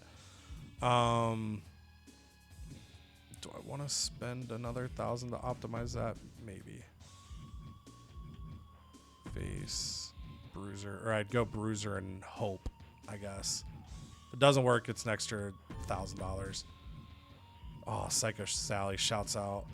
Yeah, so there is not a face bruiser, so we're gonna do a face cruiser here. One night for Whitney Quaid. I could also sign a second person. No, I don't want that little crybaby. Alcy Glass. Nick Clipper. Well, I don't need. I'm gonna sign in someone for a women's match, so no Yeah, one Nick else Clipper. matters. Okay, so I hope I'm I'm gonna next. I'm going do- to search for a giant. You I'm don't know gonna which one, do you son of a bitch. Tatum Paxley. Cast I'm going to super. sign them all. every jobber giant. Give me all the giants. I'm gonna do Tatum Paxley with Kalani. Nope, stamina's too low. I was gonna just give Kalani a win here. So we'll go ahead and just do Raquel. And then we do a GM interference for Tatum. Just might as well give Raquel a little boost while we're here. This isn't going to fix her morale all the way, but I'm hoping this at least gets her out of the red face morale. If not, like I said, if she holds us up for 100K. I mean, we've got the money to pay it now, but I don't think I would. But I still would like to keep her, so we're going to hope that that helps that. Steel Cage as the main. I could go TLC here or Steel Cage there, which I don't want to do. So I think I'm going to make this TLC, get the match specialty for Chad Gable to set that curve. And I think we're golden. We get the commissioner goal. We've got Liv's promise taken care of. We got a couple other rule changes happening. Tables match, we'll get that. We've now got 8 of 10 on this. We're already 8 of 10 on this. And yeah, we'll be at 4 out of 10 on this, which we'll probably get to that 10 by the time we're done with this. We get another 7 out of 10 on the interference. And we are golden. Bang. To NXT. Time to look for giants. Oh no. Okay, let's do this one. This is the easy one. So Blair Davenport's happy that gave her the tag team with Tiffy time. She is smiling with teeth. Let's see what Triton's big ass has to say. Good to be back after that ridiculous. He did steal Triple H's lunch. Yeah, I he did. think. He did. Wow. You must be almost That's as crazy. angry with Triple H as I am. I can't rely on you. Wow. So your actions have put me in a difficult position. I can't terminate his contract. So, all right, you've been in trouble for me, so I'd like to see some better behavior from you. Boom. All right. Sweet. He actually increased, so... That's great. He wants a two-way Respect street of this season. respect, though. Oh, my goodness. Well, he started the disrespect. I know. And then Triple H, we brought a new physical trainer. Ooh, cutting edge stuff. You can have him long enough to train Jey Uso and Sol Ruka for $30,000. I'd also be willing to bend the rules and lend him to you to train just one of those two for free. All right, so I'm assuming. Well, I guess it specifies stamina. I was also wondering if they'd getting a ring XP for it, but I it only know says that's what I was. stamina. Yeah, it does say recover most of their stamina, but she's at 37. Was it Jay? Yeah, Uzi. So they're both a little low. And it says recover most of their stamina. So I had to think this would get them up into like the 80s maybe. Yeah, it should be pretty sizable. I wonder if they're going to be out for a couple weeks though. It says the top one says Or does on it? my roster for a show, so I would read that as just one. Like they One can't show, be booked yeah. this week. Is it out a show? Okay. I think for 30,000. Yeah, let's do it and see what happens. Oh, the people up top. Damn. Thought he was top. top. Who's up top? And then Disco Bell just about to squeeze me. Hey, yo. Huh? Disco fever. All right, let's talk figs. You big, beautiful woman. I think I might. Let's just get her for the rest of the season. Just lock in. Ooh, lock her in. I'm locking Let's go, in dude. Let's to the go, dude. disco, dude. Let's party. Let's disco. Seriously though. All right, so we need Jimmy. So both Usos are out this week. Because Jay's getting rest with Soul, and then Jimmy still has 1 week left. Okay. And then we gotta have one tables match. It gets me a sold out, so I'm not too crazy about it. Let's Great card name. let's see. Yeah, fixed match, which is nice. Veto a random superstar, which could be fun. But Ooh. I don't have a lot of money. I don't have any money. I can't even buy special promotion. Let me see here.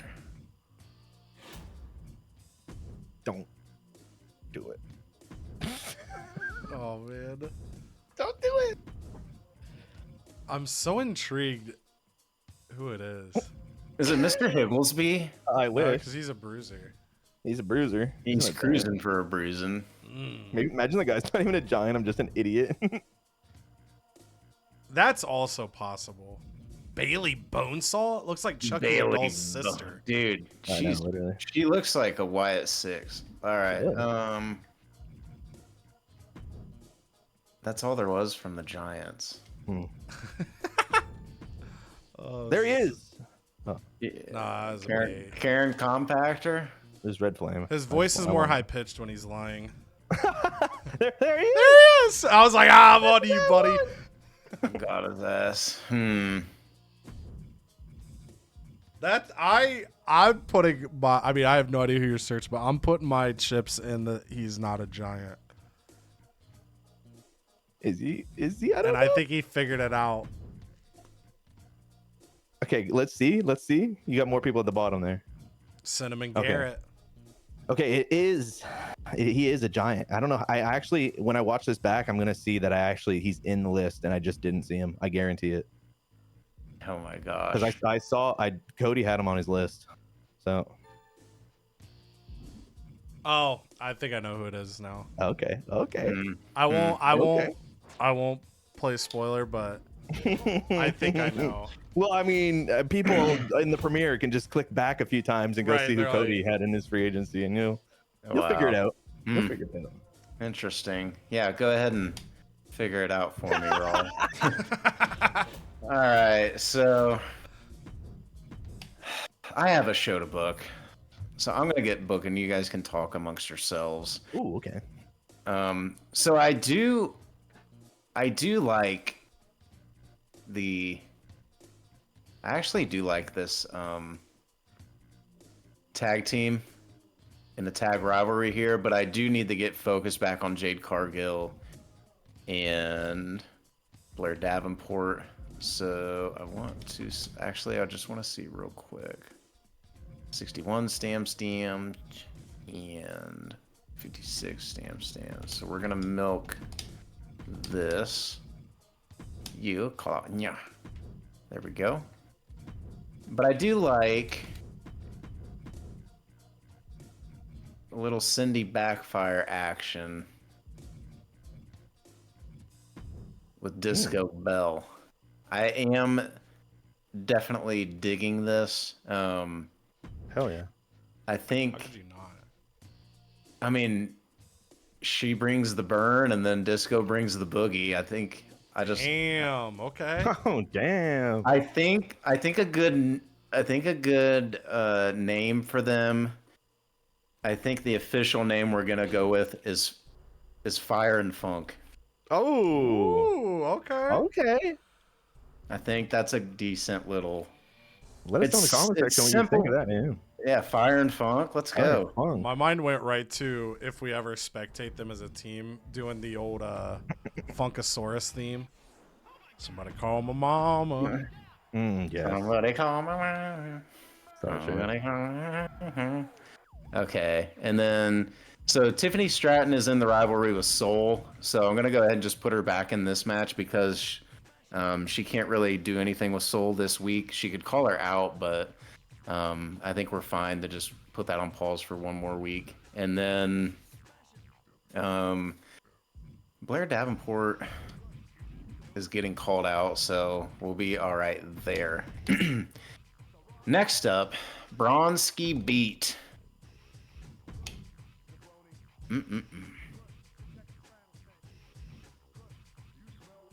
Brawny.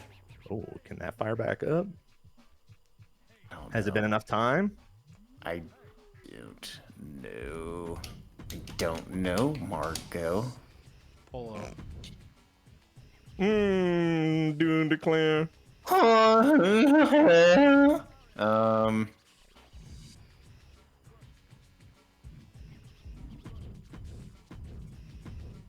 We just need bodies. I don't know if you know this, but you have a card that will literally steal somebody onto your roster. You're right. I will have to look at your roster after this. Damn it.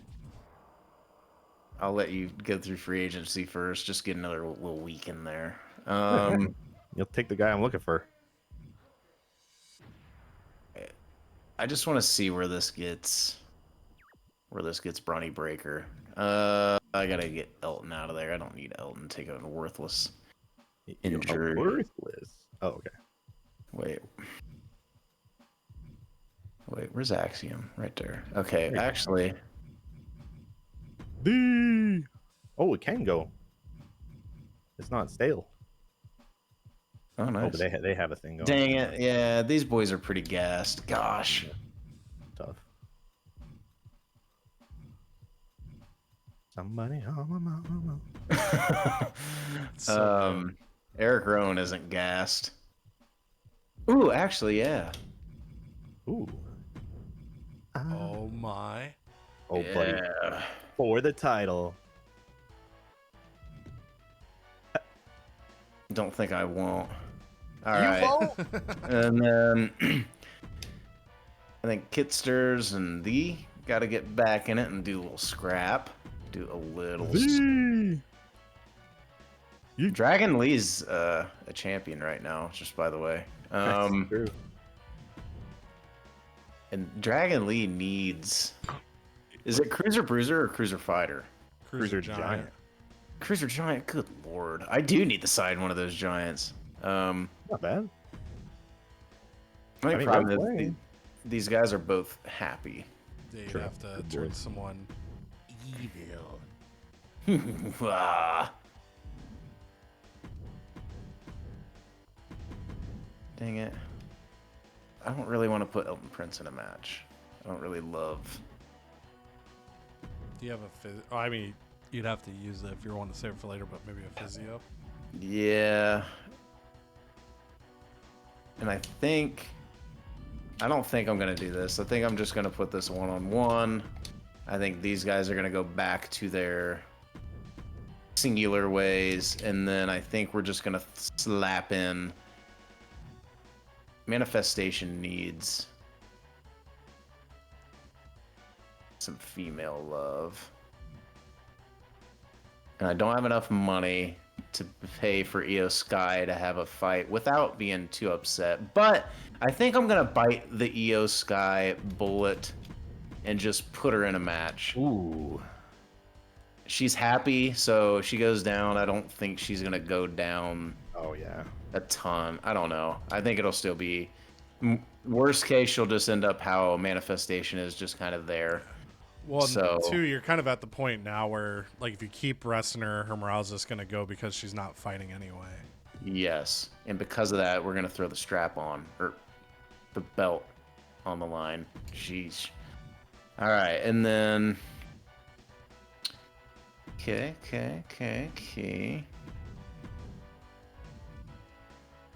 Who are my women's belts? It was, or the women's tag team champs. I don't even know anymore. Soul and Jade. Soul. Was it Jade? Okay. All right. So, I got soul. Your soul is mine. Speaking of, Huh. Fiend's gonna call out Axiom's max to ass, and then I feel like we're pretty rock solid. So okay. we're gonna have Jimmy, Big Jim. Big Jimsters, do a little advertising. Ah, dang it, he still has the rest. He has one more week. It's okay. Oh, yeah. Oh, yeah. You like. Yeah, we like dragons.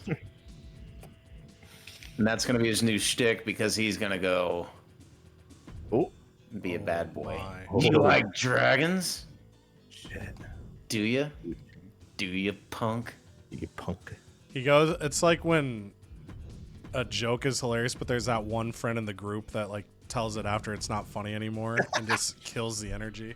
Yes, coming from the guy doing the dad joke things right now. That's right on cue. That's tough.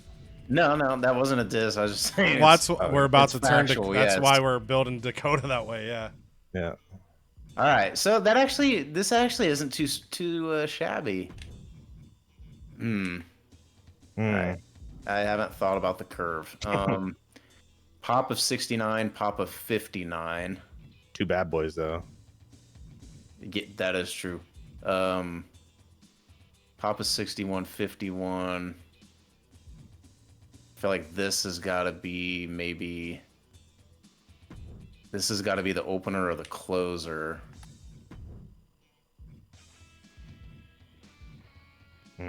This has a level 3 and it's a title. And I think I'm gonna throw a Stippy on top of it then. Get Stippy.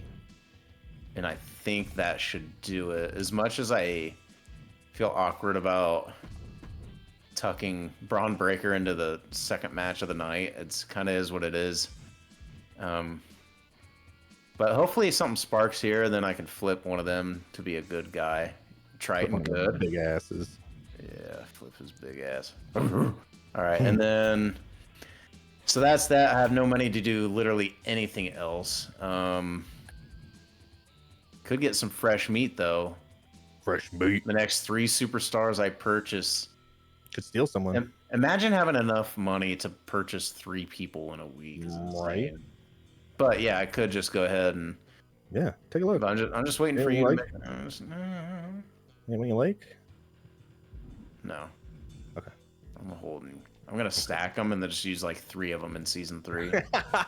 Take all the legends. Give me all the people. All right, yeah, I think I've done enough meandering around. Do I have a spa day or anybody? No. Okay. Whatever. We're done. We're sending done here. in. That's actually a pretty decent card. I like it. All right. What? Let's go. All right. See you Hold on. later. See you Devon later, Evans. freak. Devon Evans says he's been talking a lot with Kevin lately, and they want a tag team match, and they think they make an awesome team. He wants to team up with a world champion. Yeah, that would sound pretty awesome. The most Kevin popular and guy Jevin.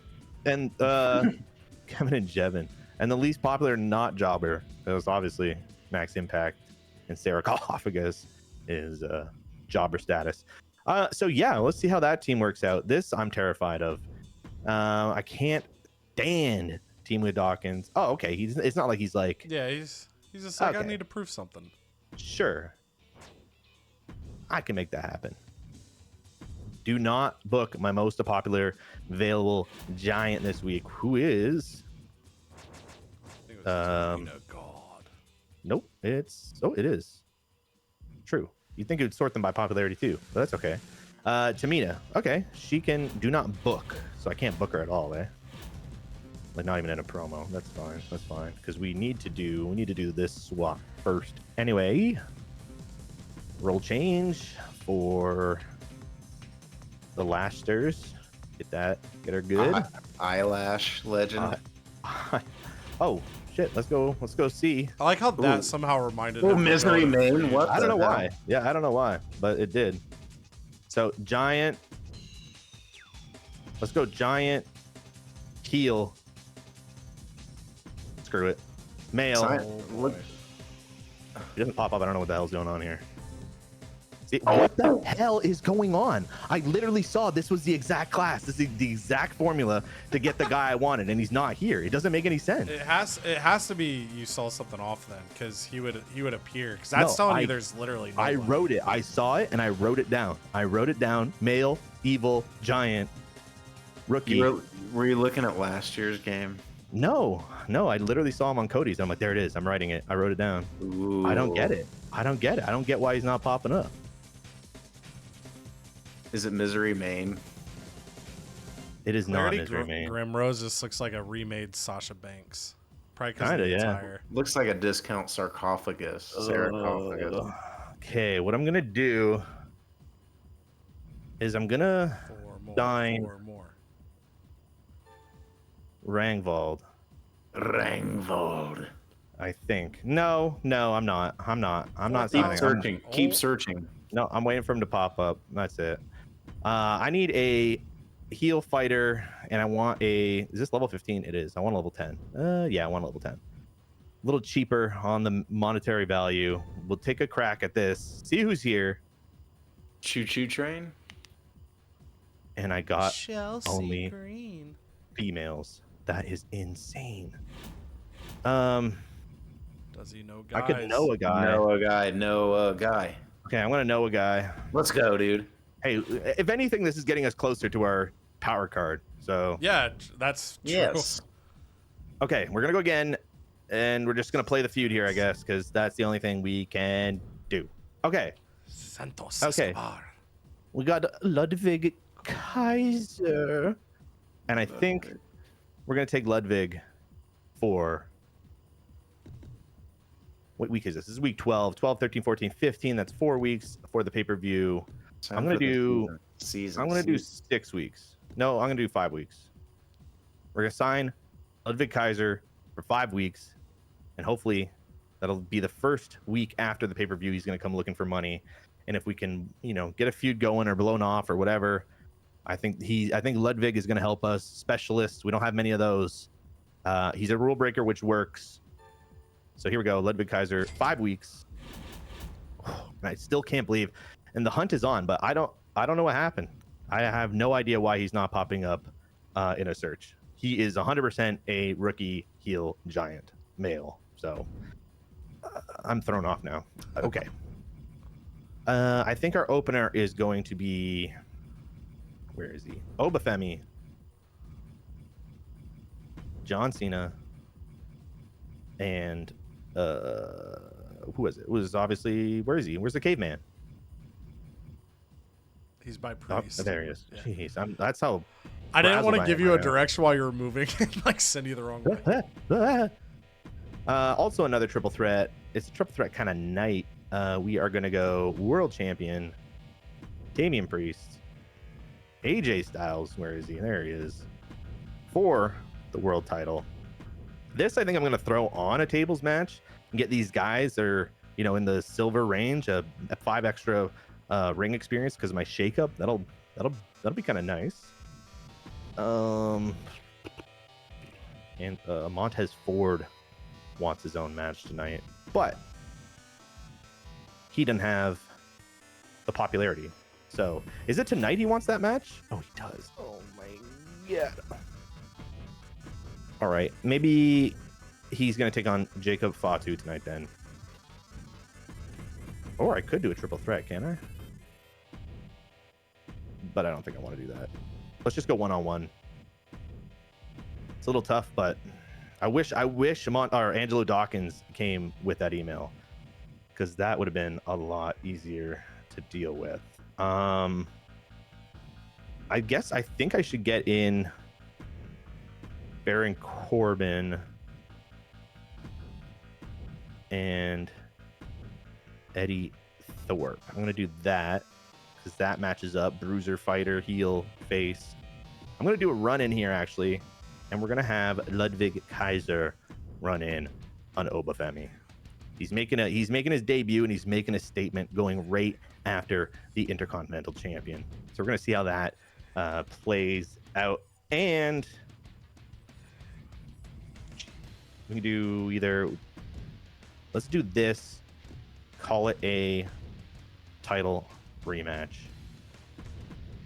Down over here. I think I'll make it Extreme Rules for the world title, just to get our curve perfecto, even though I think it's probably okay regardless. But now I need to do some advertising promo. We need to get some money back that we just lost. Advertising. Who else is good on the mic? I might do Drew. It'll drop him down a bit, and he's only a 3, not a 5 like our advertising queen. but I think that's fine. And last but not least, I think we'll do. Ooh, he's got the. All right, you're going in this match. Triple threat. Max impact. I hope he wins, please. This goes on a Goldberg run. Yeah, I know. And we're going to have... One is such a tough promo skill to have. I think we'll do...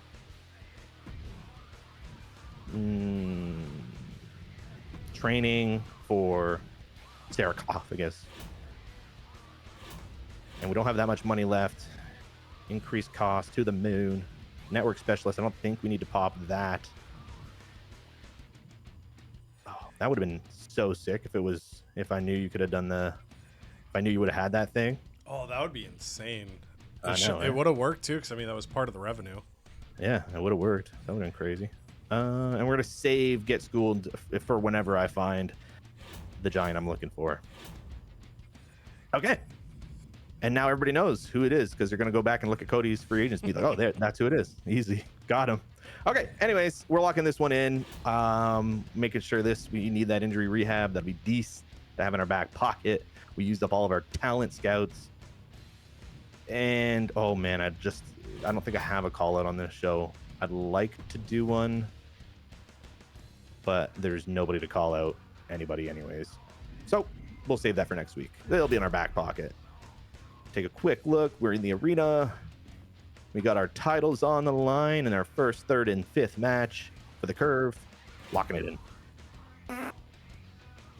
Wow. Hopefully that will not be representative of what WCW does on tonight's show. And the show is kicking off. Chad Gable last week used Gable's rules to get through a triple threat match with Abercrombie and Pat McAfee, but Chad Gable, when he was in the locker room, he couldn't find his title. He started worrying, and Sonya Deville let him know that, title's in the ring. TLC match kick off the show, but the match has already started, so you better hurry.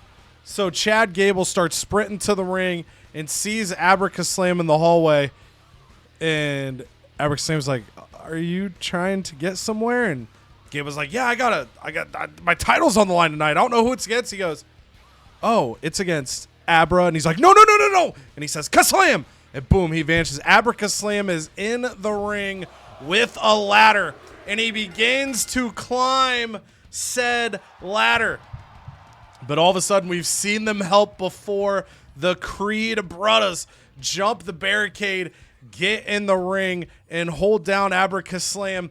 And because he can't snap his fingers, he can't do any magic tricks, he can't get to his wand, Chad Gable sprints down to the ring. He's huffing, he's puffing, and he does that slow climb up the ladder that they do in the game and in real life, unless you're John Cena that one year where you just shot up the ladder super quick, and my friend got really pissed and stopped liking John Cena for a bit after that. But we all did that. But Chad Gable gets the United States Championship, successfully defending against Abercrombie, who thought he was a step ahead, but the Creed brothers pay dividends. Liv Morgan comes to the ring and she apologizes to the fans. She says, "Last week I was torn. I didn't know what to do. I wanted to end Dakota Kai's reign of terror. I wanted the jokes to stop. I wanted the title reign to end. But then I got scared because if I took the title away from her, would I get my chance to be a double champion, one half the tag champs, world champion? I could have had it all, and I don't know what's selfish. I don't know what's selfless." And the crowd, they start to empathize with Liv Morgan because they want Dakota Kai stopped as well. So they live. And she's taken back. She's fighting back tears. It means so much to her. The crowd now supports Liv Morgan and her new version of the Revenge Tour. Then we already saw the Creed brothers. They stayed in those seats that they jumped over, and they get back into the ring. And they wanted tag team action, but they're told it's fatal four-way action tonight because Tommaso Ciampa needs a night off. But Johnny Gargano signals to Pat McAfee. They look at each other. It's a fatal four-way, but they're going to try to work together. They're going to try to unite their efforts together to take down the Creed brothers. So even though it's Fatal 4-Way action, it feels kind of like a tag team match, but unfortunately, Pat McAfee is unable to give Johnny Gargano the same chemistry that he has with his DIY partner, Tommaso Ciampa. So because of that, the Creed brothers overwhelm the both of them. We see the Brutus ball out of Brutus onto Pat McAfee to get the pin, the 1-2-3, while Julius Creed of the Creed brothers holds Johnny Gargano, stopping him from breaking up the pinfall, because a win for one Creed is a win for all the Creed brothers. And then for this, we're just going to, pretend it's, one combined promo. A-Town Down Under make their way to the ring, and Austin Theory says, Trenton, New Jersey, you guys, you suck. And as he says it, the crowd starts booing. Grace Waller reaches out, grabs Mike, like, come, dude, no, we gotta, if we want to do this, we gotta say nice things about Trenton.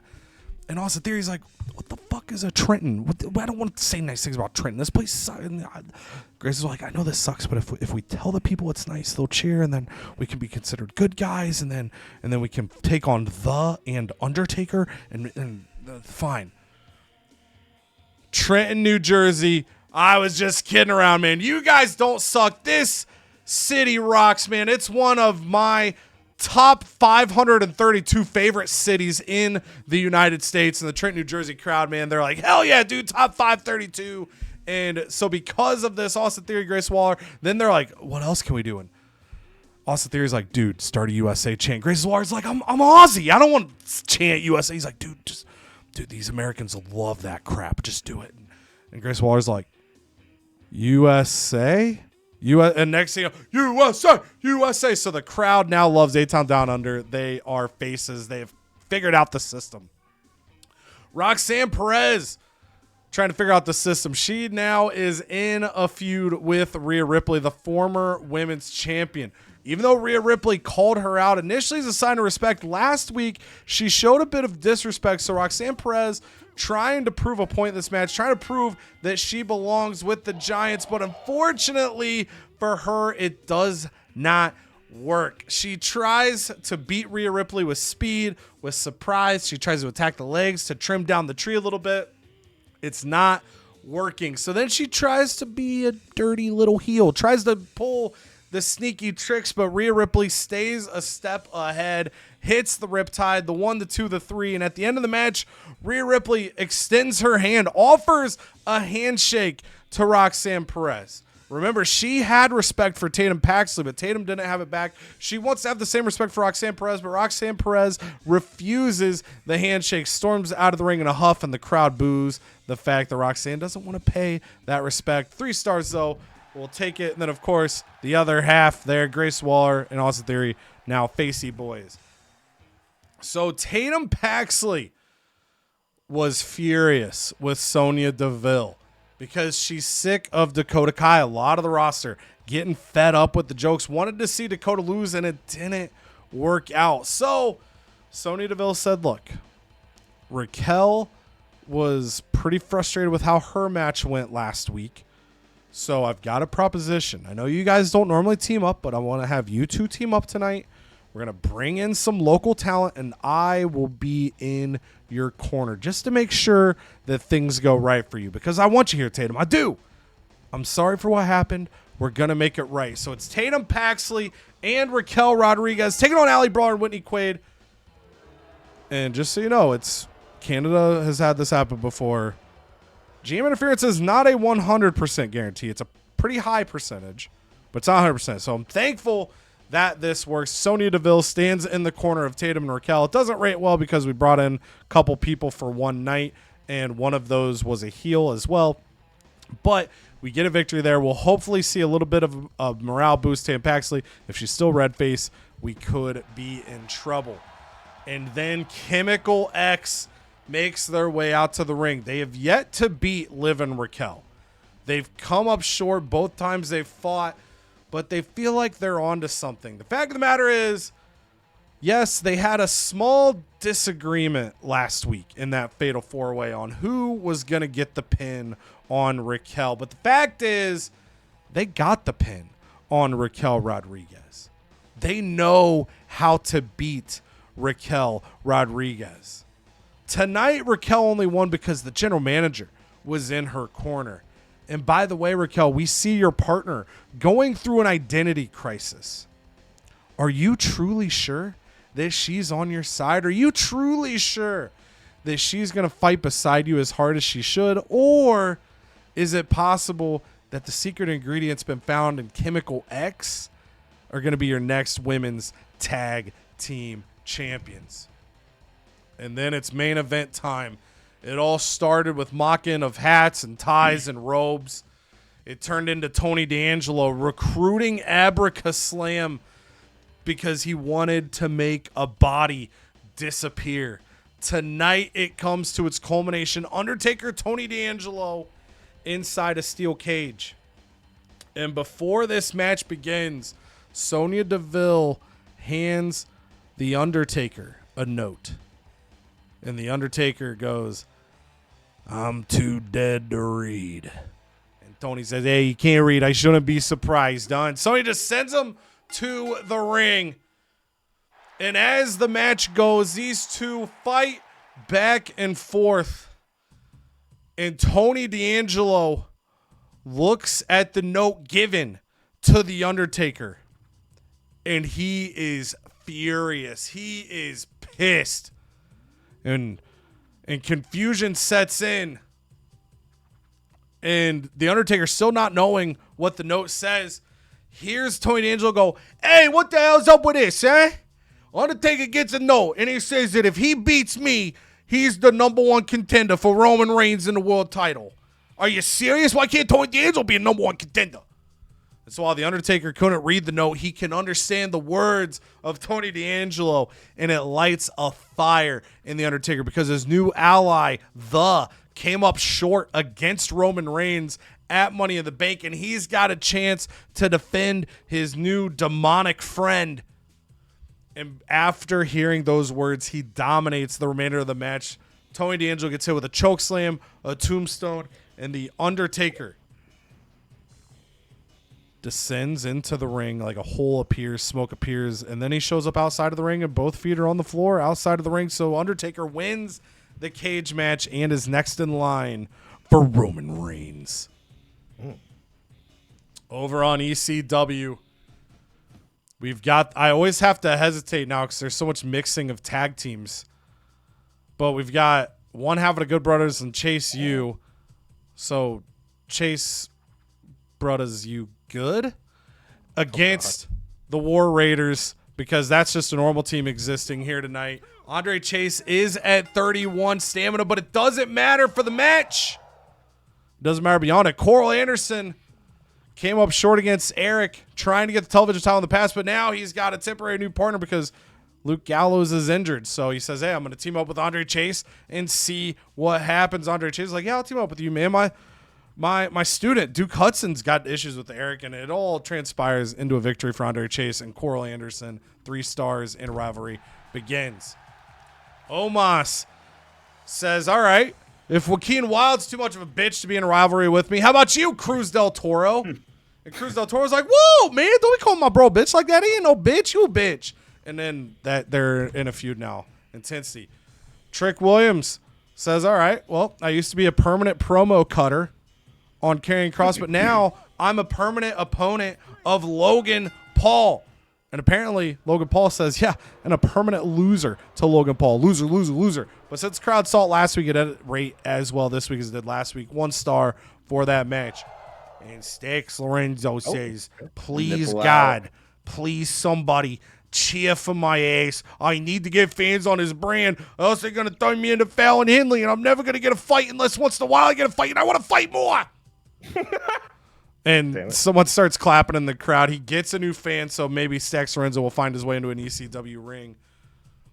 Like 2 of these ladies, Maxine Dupree, Fallon Henley. Maxine got a chance previously coming short. We've seen Fallon Henley step up, and as much as you want to be on the mic, Armando Alejandro Estrada told her to get to the ring, and Lyra Valkyrie out there, so we could see some fresh feuding going on here. Actually, Fallon and Maxine might have the feud already. I can't remember if Becky popped that feud and then got traded or if it was those two, but regardless, Lyra Valkyria handles business in the triple threat match with a 2-star victory. She's been on a bit of a heater. We'll see if she can keep it up. And Isla Dawn says, I'm too weak to fight. I almost got injured last week. I need a week off. The only thing more weak than her body after that match is her promo skill tonight, but it does get 2250 on the fan count to ECW.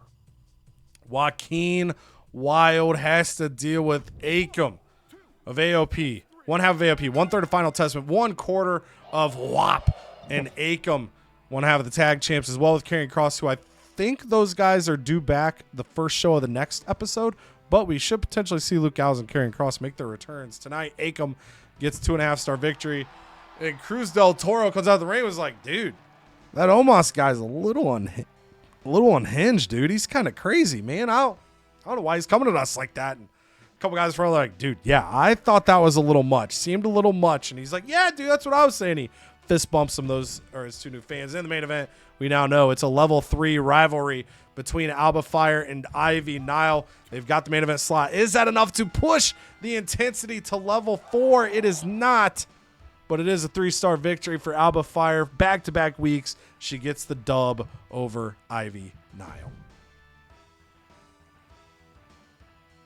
Nipples out. Kit Wilson showing them off. Ashante, the Adonis. He lost last week. He's kind of in that Blair Davenport territory where he was getting some opportunities, getting some good looks for the title holder for a while, but now he's kind of in limbo. Can he regain that solid footing? I think he's going to be a tag team guy, and it's not looking good because Kit Wilson is dominating him. That is back-to-back weeks. The rivalry grows to a delicious level 2, though. And speaking of rivalries growing, Jade Cargill does her thing. She's been actually really good for me on the mic this season. Gets the rivalry to a full level 4 against Blair Davenport, who is getting ready for her tag team match later this card. And Braun Breaker, it has been a while since we have seen him in the ring, so he is back in action tonight. The dogs are out going against Triton. He does declare that he will win this match against Breaker. Oh my, what? Oh my And the rivalry starts. Wow. Breaker and Triton. He does declare. He does declare he is whooping that ass. And wow. All right, so who would have thunk? Dragon Lee, you know what he says. Grabs the mic and everyone comes out and they try to cut him off and like, let me guess, you like dragons? And he pauses like that scene in 8 Mile where B-Rabbit's up there on the stage and the words aren't coming out and he's just staring.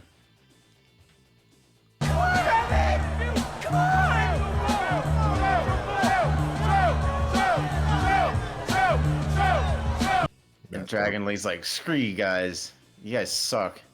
And then he throws the mic down and just storms out of the arena. So everyone boos him and they all say,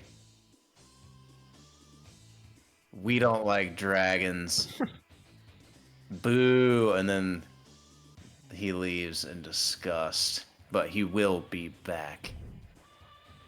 And then our new tag team with chemistry, Tiffany Stratton, Blair Davenport, look to keep the ball rolling against Disco Bell and Cindy Backfire, the newly formed Funk and Fire, or Fire and Funk. Fire and Funk, yeah.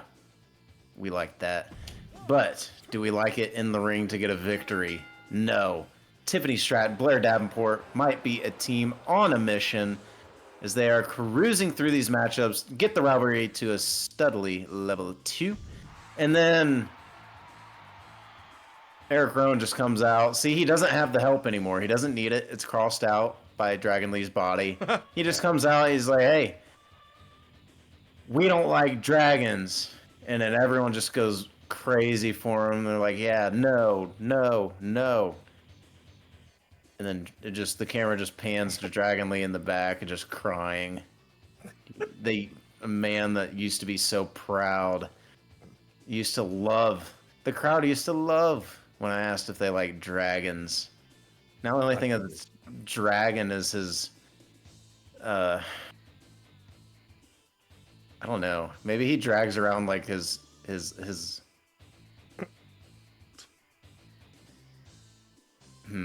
Maybe he's just dragging his head. He's just sad and his head's down after. Sad. We've all After had this- days like that. It's just a sudden fall from grace for Dragon Lee. But maybe there's a turnaround story. I always believe.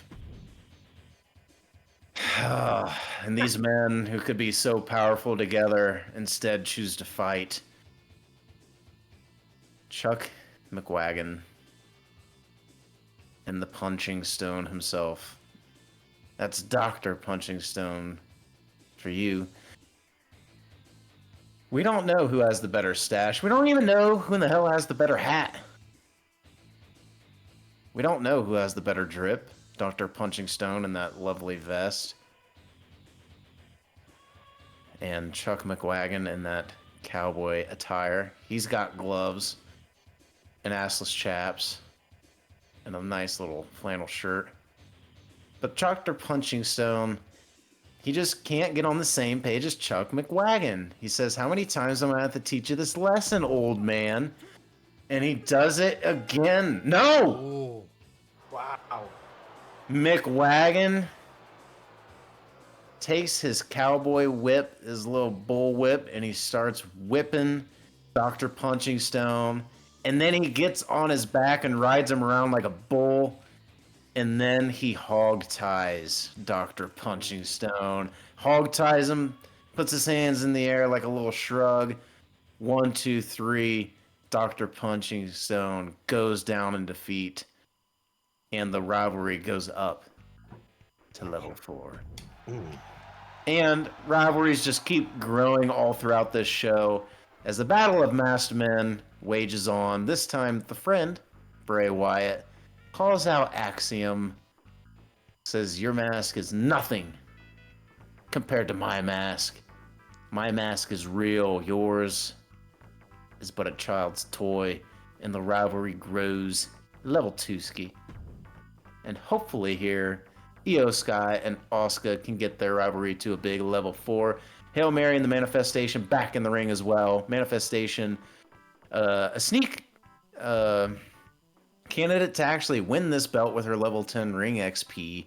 This is a tables match for the title. Can Io Sky, her first time being in the ring in quite a while, can she stave off the rust? Wow. She does! She does. She holds off the rust. And then there it is. Hail Mary and the Manifestation finally pop a feud after their second time in the ring.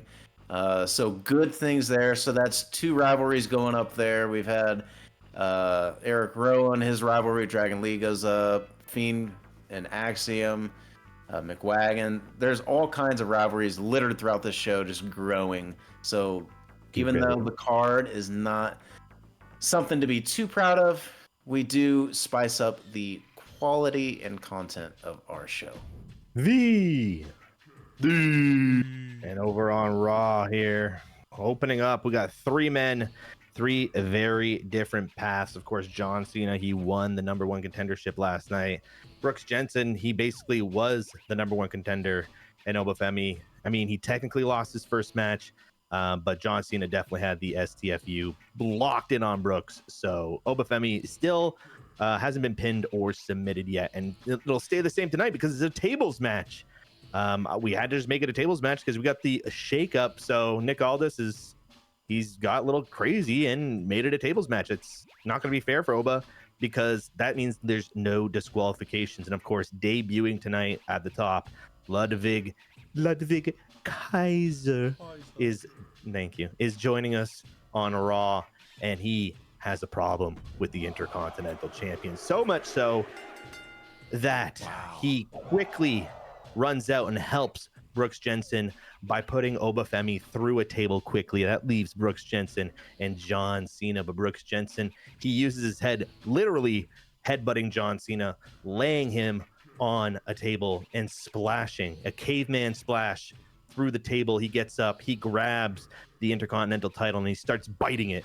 He's trying to figure out if it's real gold. And yes, Brooks, it is real gold. Of course, we know Jakara and Lash Legend, the Meta 2, because we don't have the other two of the Meta 4, but the Meta 2 now official as Lash Legend becomes face. Montez Ford wants to prove tonight that Dawkins is the reason they're not winning their tag divisions. Maybe Montez Ford thinks Dawkins is a little too focused on himself on solos matches. He keeps bragging about winning at Clash of the Castle, that ladder match. Oh, week 5, I won the ladder match. Yeah, well, they haven't won gold since. So Montez Ford, he's going up against Fatu tonight to prove a point to his partner. And that point is proven as he takes down Fatu and starts the rivalry in a 2-star match. The advertising queen gets us $10,500. She sells, I'm bringing back a classic. She sells 10,500 bobby pins for $1. That's what keeps her hair up in those two little buns. In the mid card, we got the man Becky Lynch. She came over to Raw after week 10, last week technically. She came over to Raw and immediately won in a steel cage match, and she won the Women's Championship. And of course, Zelina, she gets her rematch tonight because that's what a good GM does. He allows their former champions to get a rematch. So here we go, Becky Lynch, Zelina Vega in a normal match. And guess what? Zelina's like, let me take that right back quick from you. But that goes to level 2. So maybe this title might switch hands a few times during this feud, but Zelina is a rightful holder of her gold yet again. Drew McIntyre, he comes out and he starts selling little tiny replicas of Angela. They're little, probably like fit in the palm of your hand, and yeah, $11,000 worth. The people are lining up. You gotta get your replica Angelas. I got one. Hell yeah, dude. Yeah. Here we go. Eddie Thorpe, he's attacked Baron Corbin. He does not take kindly to somebody coming over to his brand. He said he's not taking, he's not going to be the nice guy anymore. He's not taking no for an answer. So he started beating down on Baron Corbin. And of course, Max Impact. You want to talk about a guy who's making an impact and making a statement himself. Max Impact, I should have checked his record before going into this match, but I think he's 2-2. That's my guess. 2 solo wins. Of course, he lost in the tag match and he lost against AJ Styles. So can the man himself do it? Can he pull it off? Oh. No. Eddie Thorpe, okay, you know what? That's pretty good because he made a statement, and when you make a statement that bold that people need to get out of your way and that you are coming to dominate Raw in every division, then you got to win. You got to win some matches. So good for Eddie Thorpe winning over Baron Corbin and Max Impact in a 1.5-star match. Sarcophagus. Oh, whoa! Damn. Unless it changed, that's the max you can get on one of those. Yeah, wow. She's in the ring, and I don't know who she's training with. Is it Trish Stratus? Is it Beth Phoenix? I don't know, but she's training with some legends because she got 10 ring experience. Damn. Hell yeah, it is the main event. All right, we talked about title rematches. Damian Priest, he gets his title rematch. Kevin Owens, he's unfazed by all of this, by the way. I don't know. He's just been taking shot after shot. He's been handing out farmers wraps from Tim Hortons. He just doesn't care. He's just aloof champion, baby. Damian Priest gets his rematch, and can AJ Styles, can he make that statement he's been trying to make for a few weeks? He can. Boom. Hell yeah, dude. Oh my goodness. Oh, classic. Classic match. He quickly disposes of Damian Priest, who's just kind of a non-factor in this match. Maybe he injured himself in that backstage because Damian Priest has just been literally a non-factor, but he goes and he somehow hoists Kevin Owens up for a Styles Clash. It's a really bad Styles Clash. Almost probably broke Kevin Owens' neck, but somehow gets a Styles Clash on that big body. There you go. All right. Strong close right there for Raw and for our rundowns here for WCW. In the opener, 4 stars, Chad Gable successfully defending the U.S. title over Abracaslam in a TLC match. Fatal 4-way action. Brutus Creed of the Creed Brothers gets a victory over Pat McAfee. Their rivalry goes to level 3. It's doing that thing where it plays the same. Johnny Gargano and Julius Creed are at level 3, which I think they already were, but that's where those respective feuds sit. Rhea Ripley able to take down Roxanne Perez, 3 stars. Roxanne refuses a handshake after. Their rivalry now up to level 2. GM interference here to try to help the morale a little bit of Tatum Paxley. Her and Raquel Rodriguez take down the one-night signings of Ali Brawler and Whitney Quaid. And in the main event, 4 stars for the steel cage. Undertaker defeats Tony D'Angelo, and according to the note that Sonya Deville handed the dead man, he has an opportunity upcoming at Roman Reigns and the World Championship. On the call side of things, tag team call out, Chemical X calls out Liv and Raquel, pushing that to level 4 on NXT 2.0. Like Cheek said, huge rivalry night here. Kit Wilson gets the win over Ashante the Adonis in the tables match. 2.5 stars on the match. Level 2 now on the rivalry. Triton starts a new feud with Braun Breaker. 1.5 stars as he gets the upset victory over the world champion. Blair Davenport and Tiffany Stratton get back-to-back victories over Fire and Funk. Or did you say Funk? Which one did we land? Sorry. Fire and Funk. Fire and Funk. Okay. I said it. I'm like, wait, did I get that right? Fire and Funk comes up short. 2 stars here, but another rivalry grows. Now up to level 2. Chuck McWagon finally gets a victory over Dr. Punching Stone. 1 star on the match. That rivalry grows to level 4. And in the main event, rivalry grows for Io Sky, successfully defending in the Fatal 4-Way match her feud with Asuka, now level 4. Hail Mary and the Manifestation start a new feud. So 3 stars there. So again, just in these matches, 6 feuds start or get volume. And then the callouts were 3 for 3 as well. Jade Cargill calling out Blair Davenport for level 4. Eric Rowan calling out Dragon Lee, starting a new feud. And the Friend calls out Axiom for level 2. So Cheek either started or extended 9 feuds. I'm going to by default say that's a CodyVerse record because that's insane. That's awesome. That's incredible. Over on the Raw side of things, Brooks Jensen takes advantage of Ludwig Kaiser's interference, getting the Intercontinental Championship in a 2.5 star match. Kaiser and Oba Femi begin a feud. I didn't even see that the first time. That's perfect. Right? Majestic. Also majestic. Montez Ford proving that, hey, I can win singles competition here. 2 stars in the victory over Jacob Fatu. They begin a singles feud.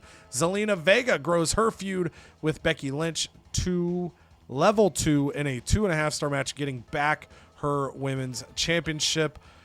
And then Max Impact, the streak is over, but like Candace said, Eddie Thorpe made a loud statement, and he proved it in this match. 1.5 star for his victory. And in the main event, Extreme Rules, AJ Styles, your new world champion. 4.5 stars in this match. AJ Styles, Kevin Owens have the rivalry go up to level 2.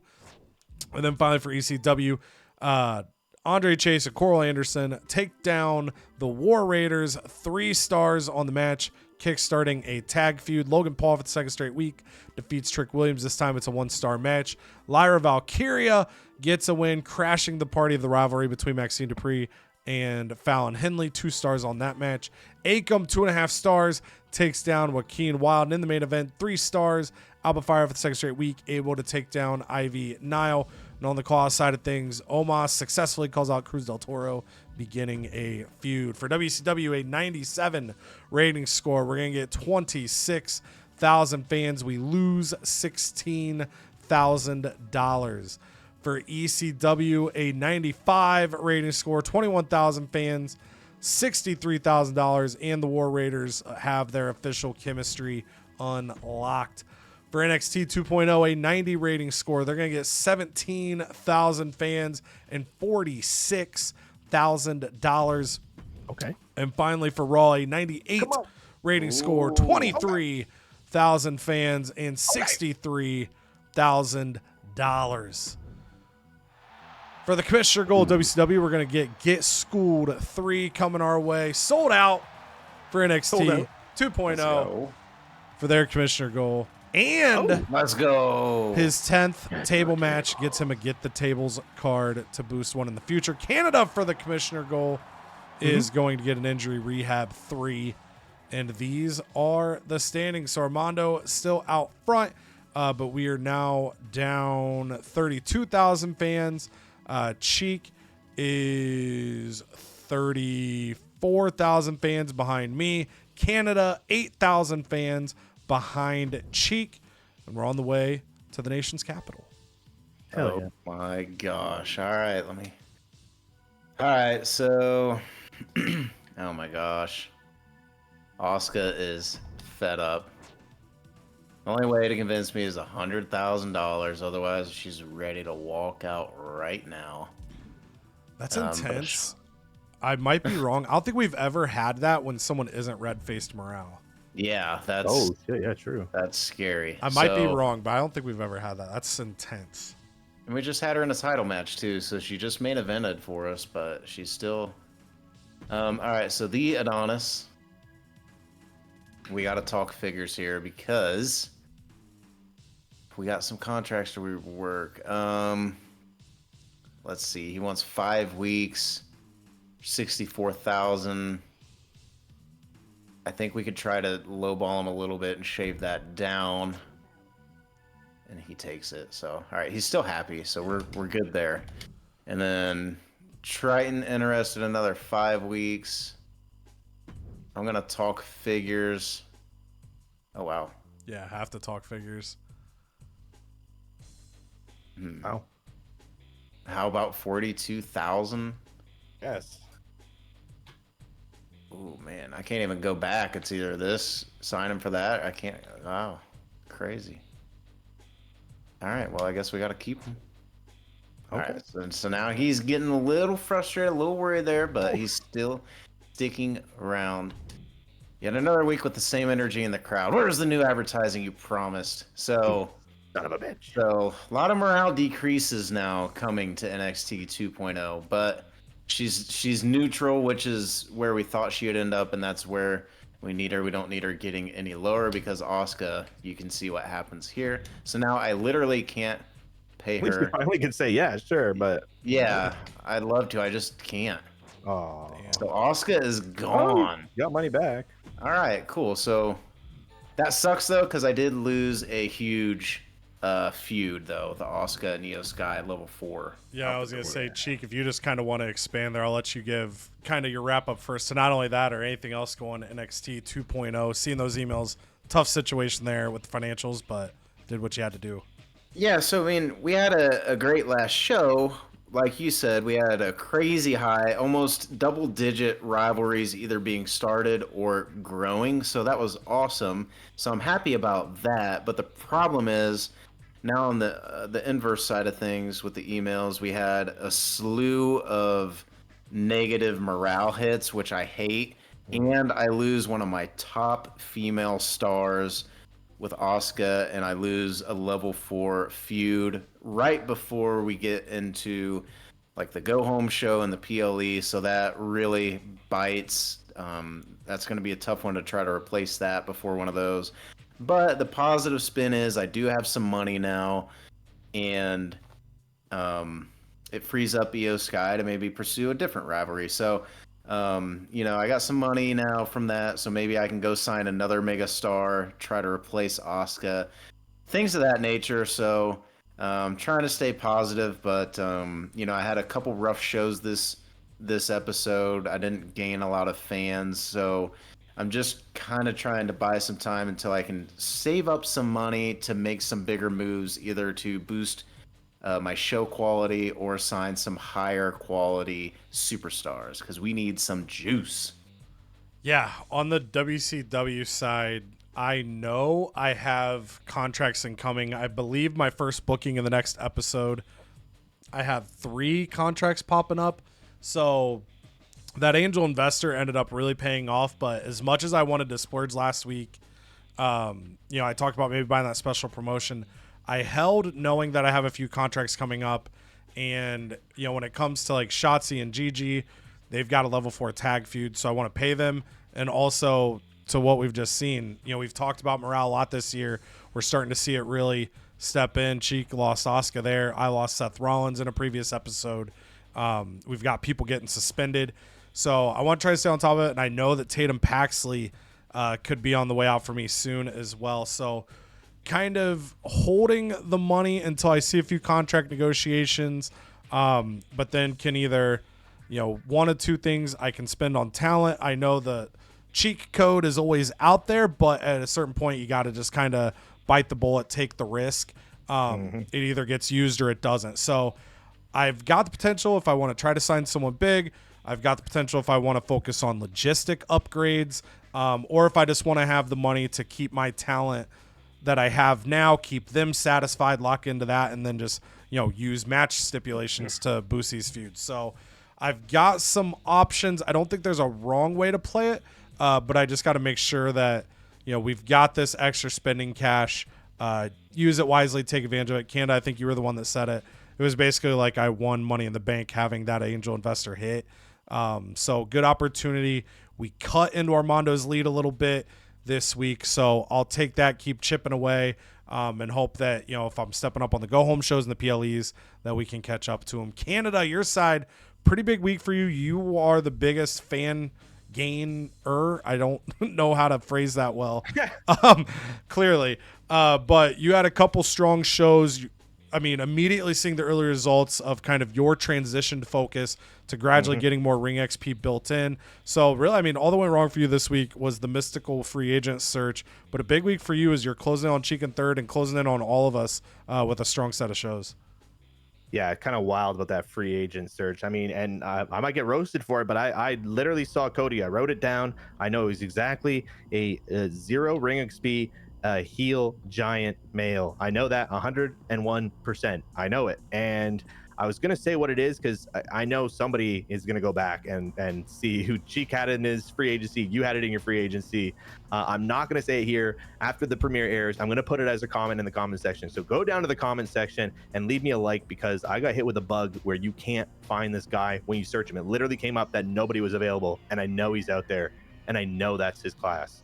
So that's kind of weird. It's like R-Truth not being in the draft from our custom rosters. I don't know why. Not being R-Truth, GM, yeah.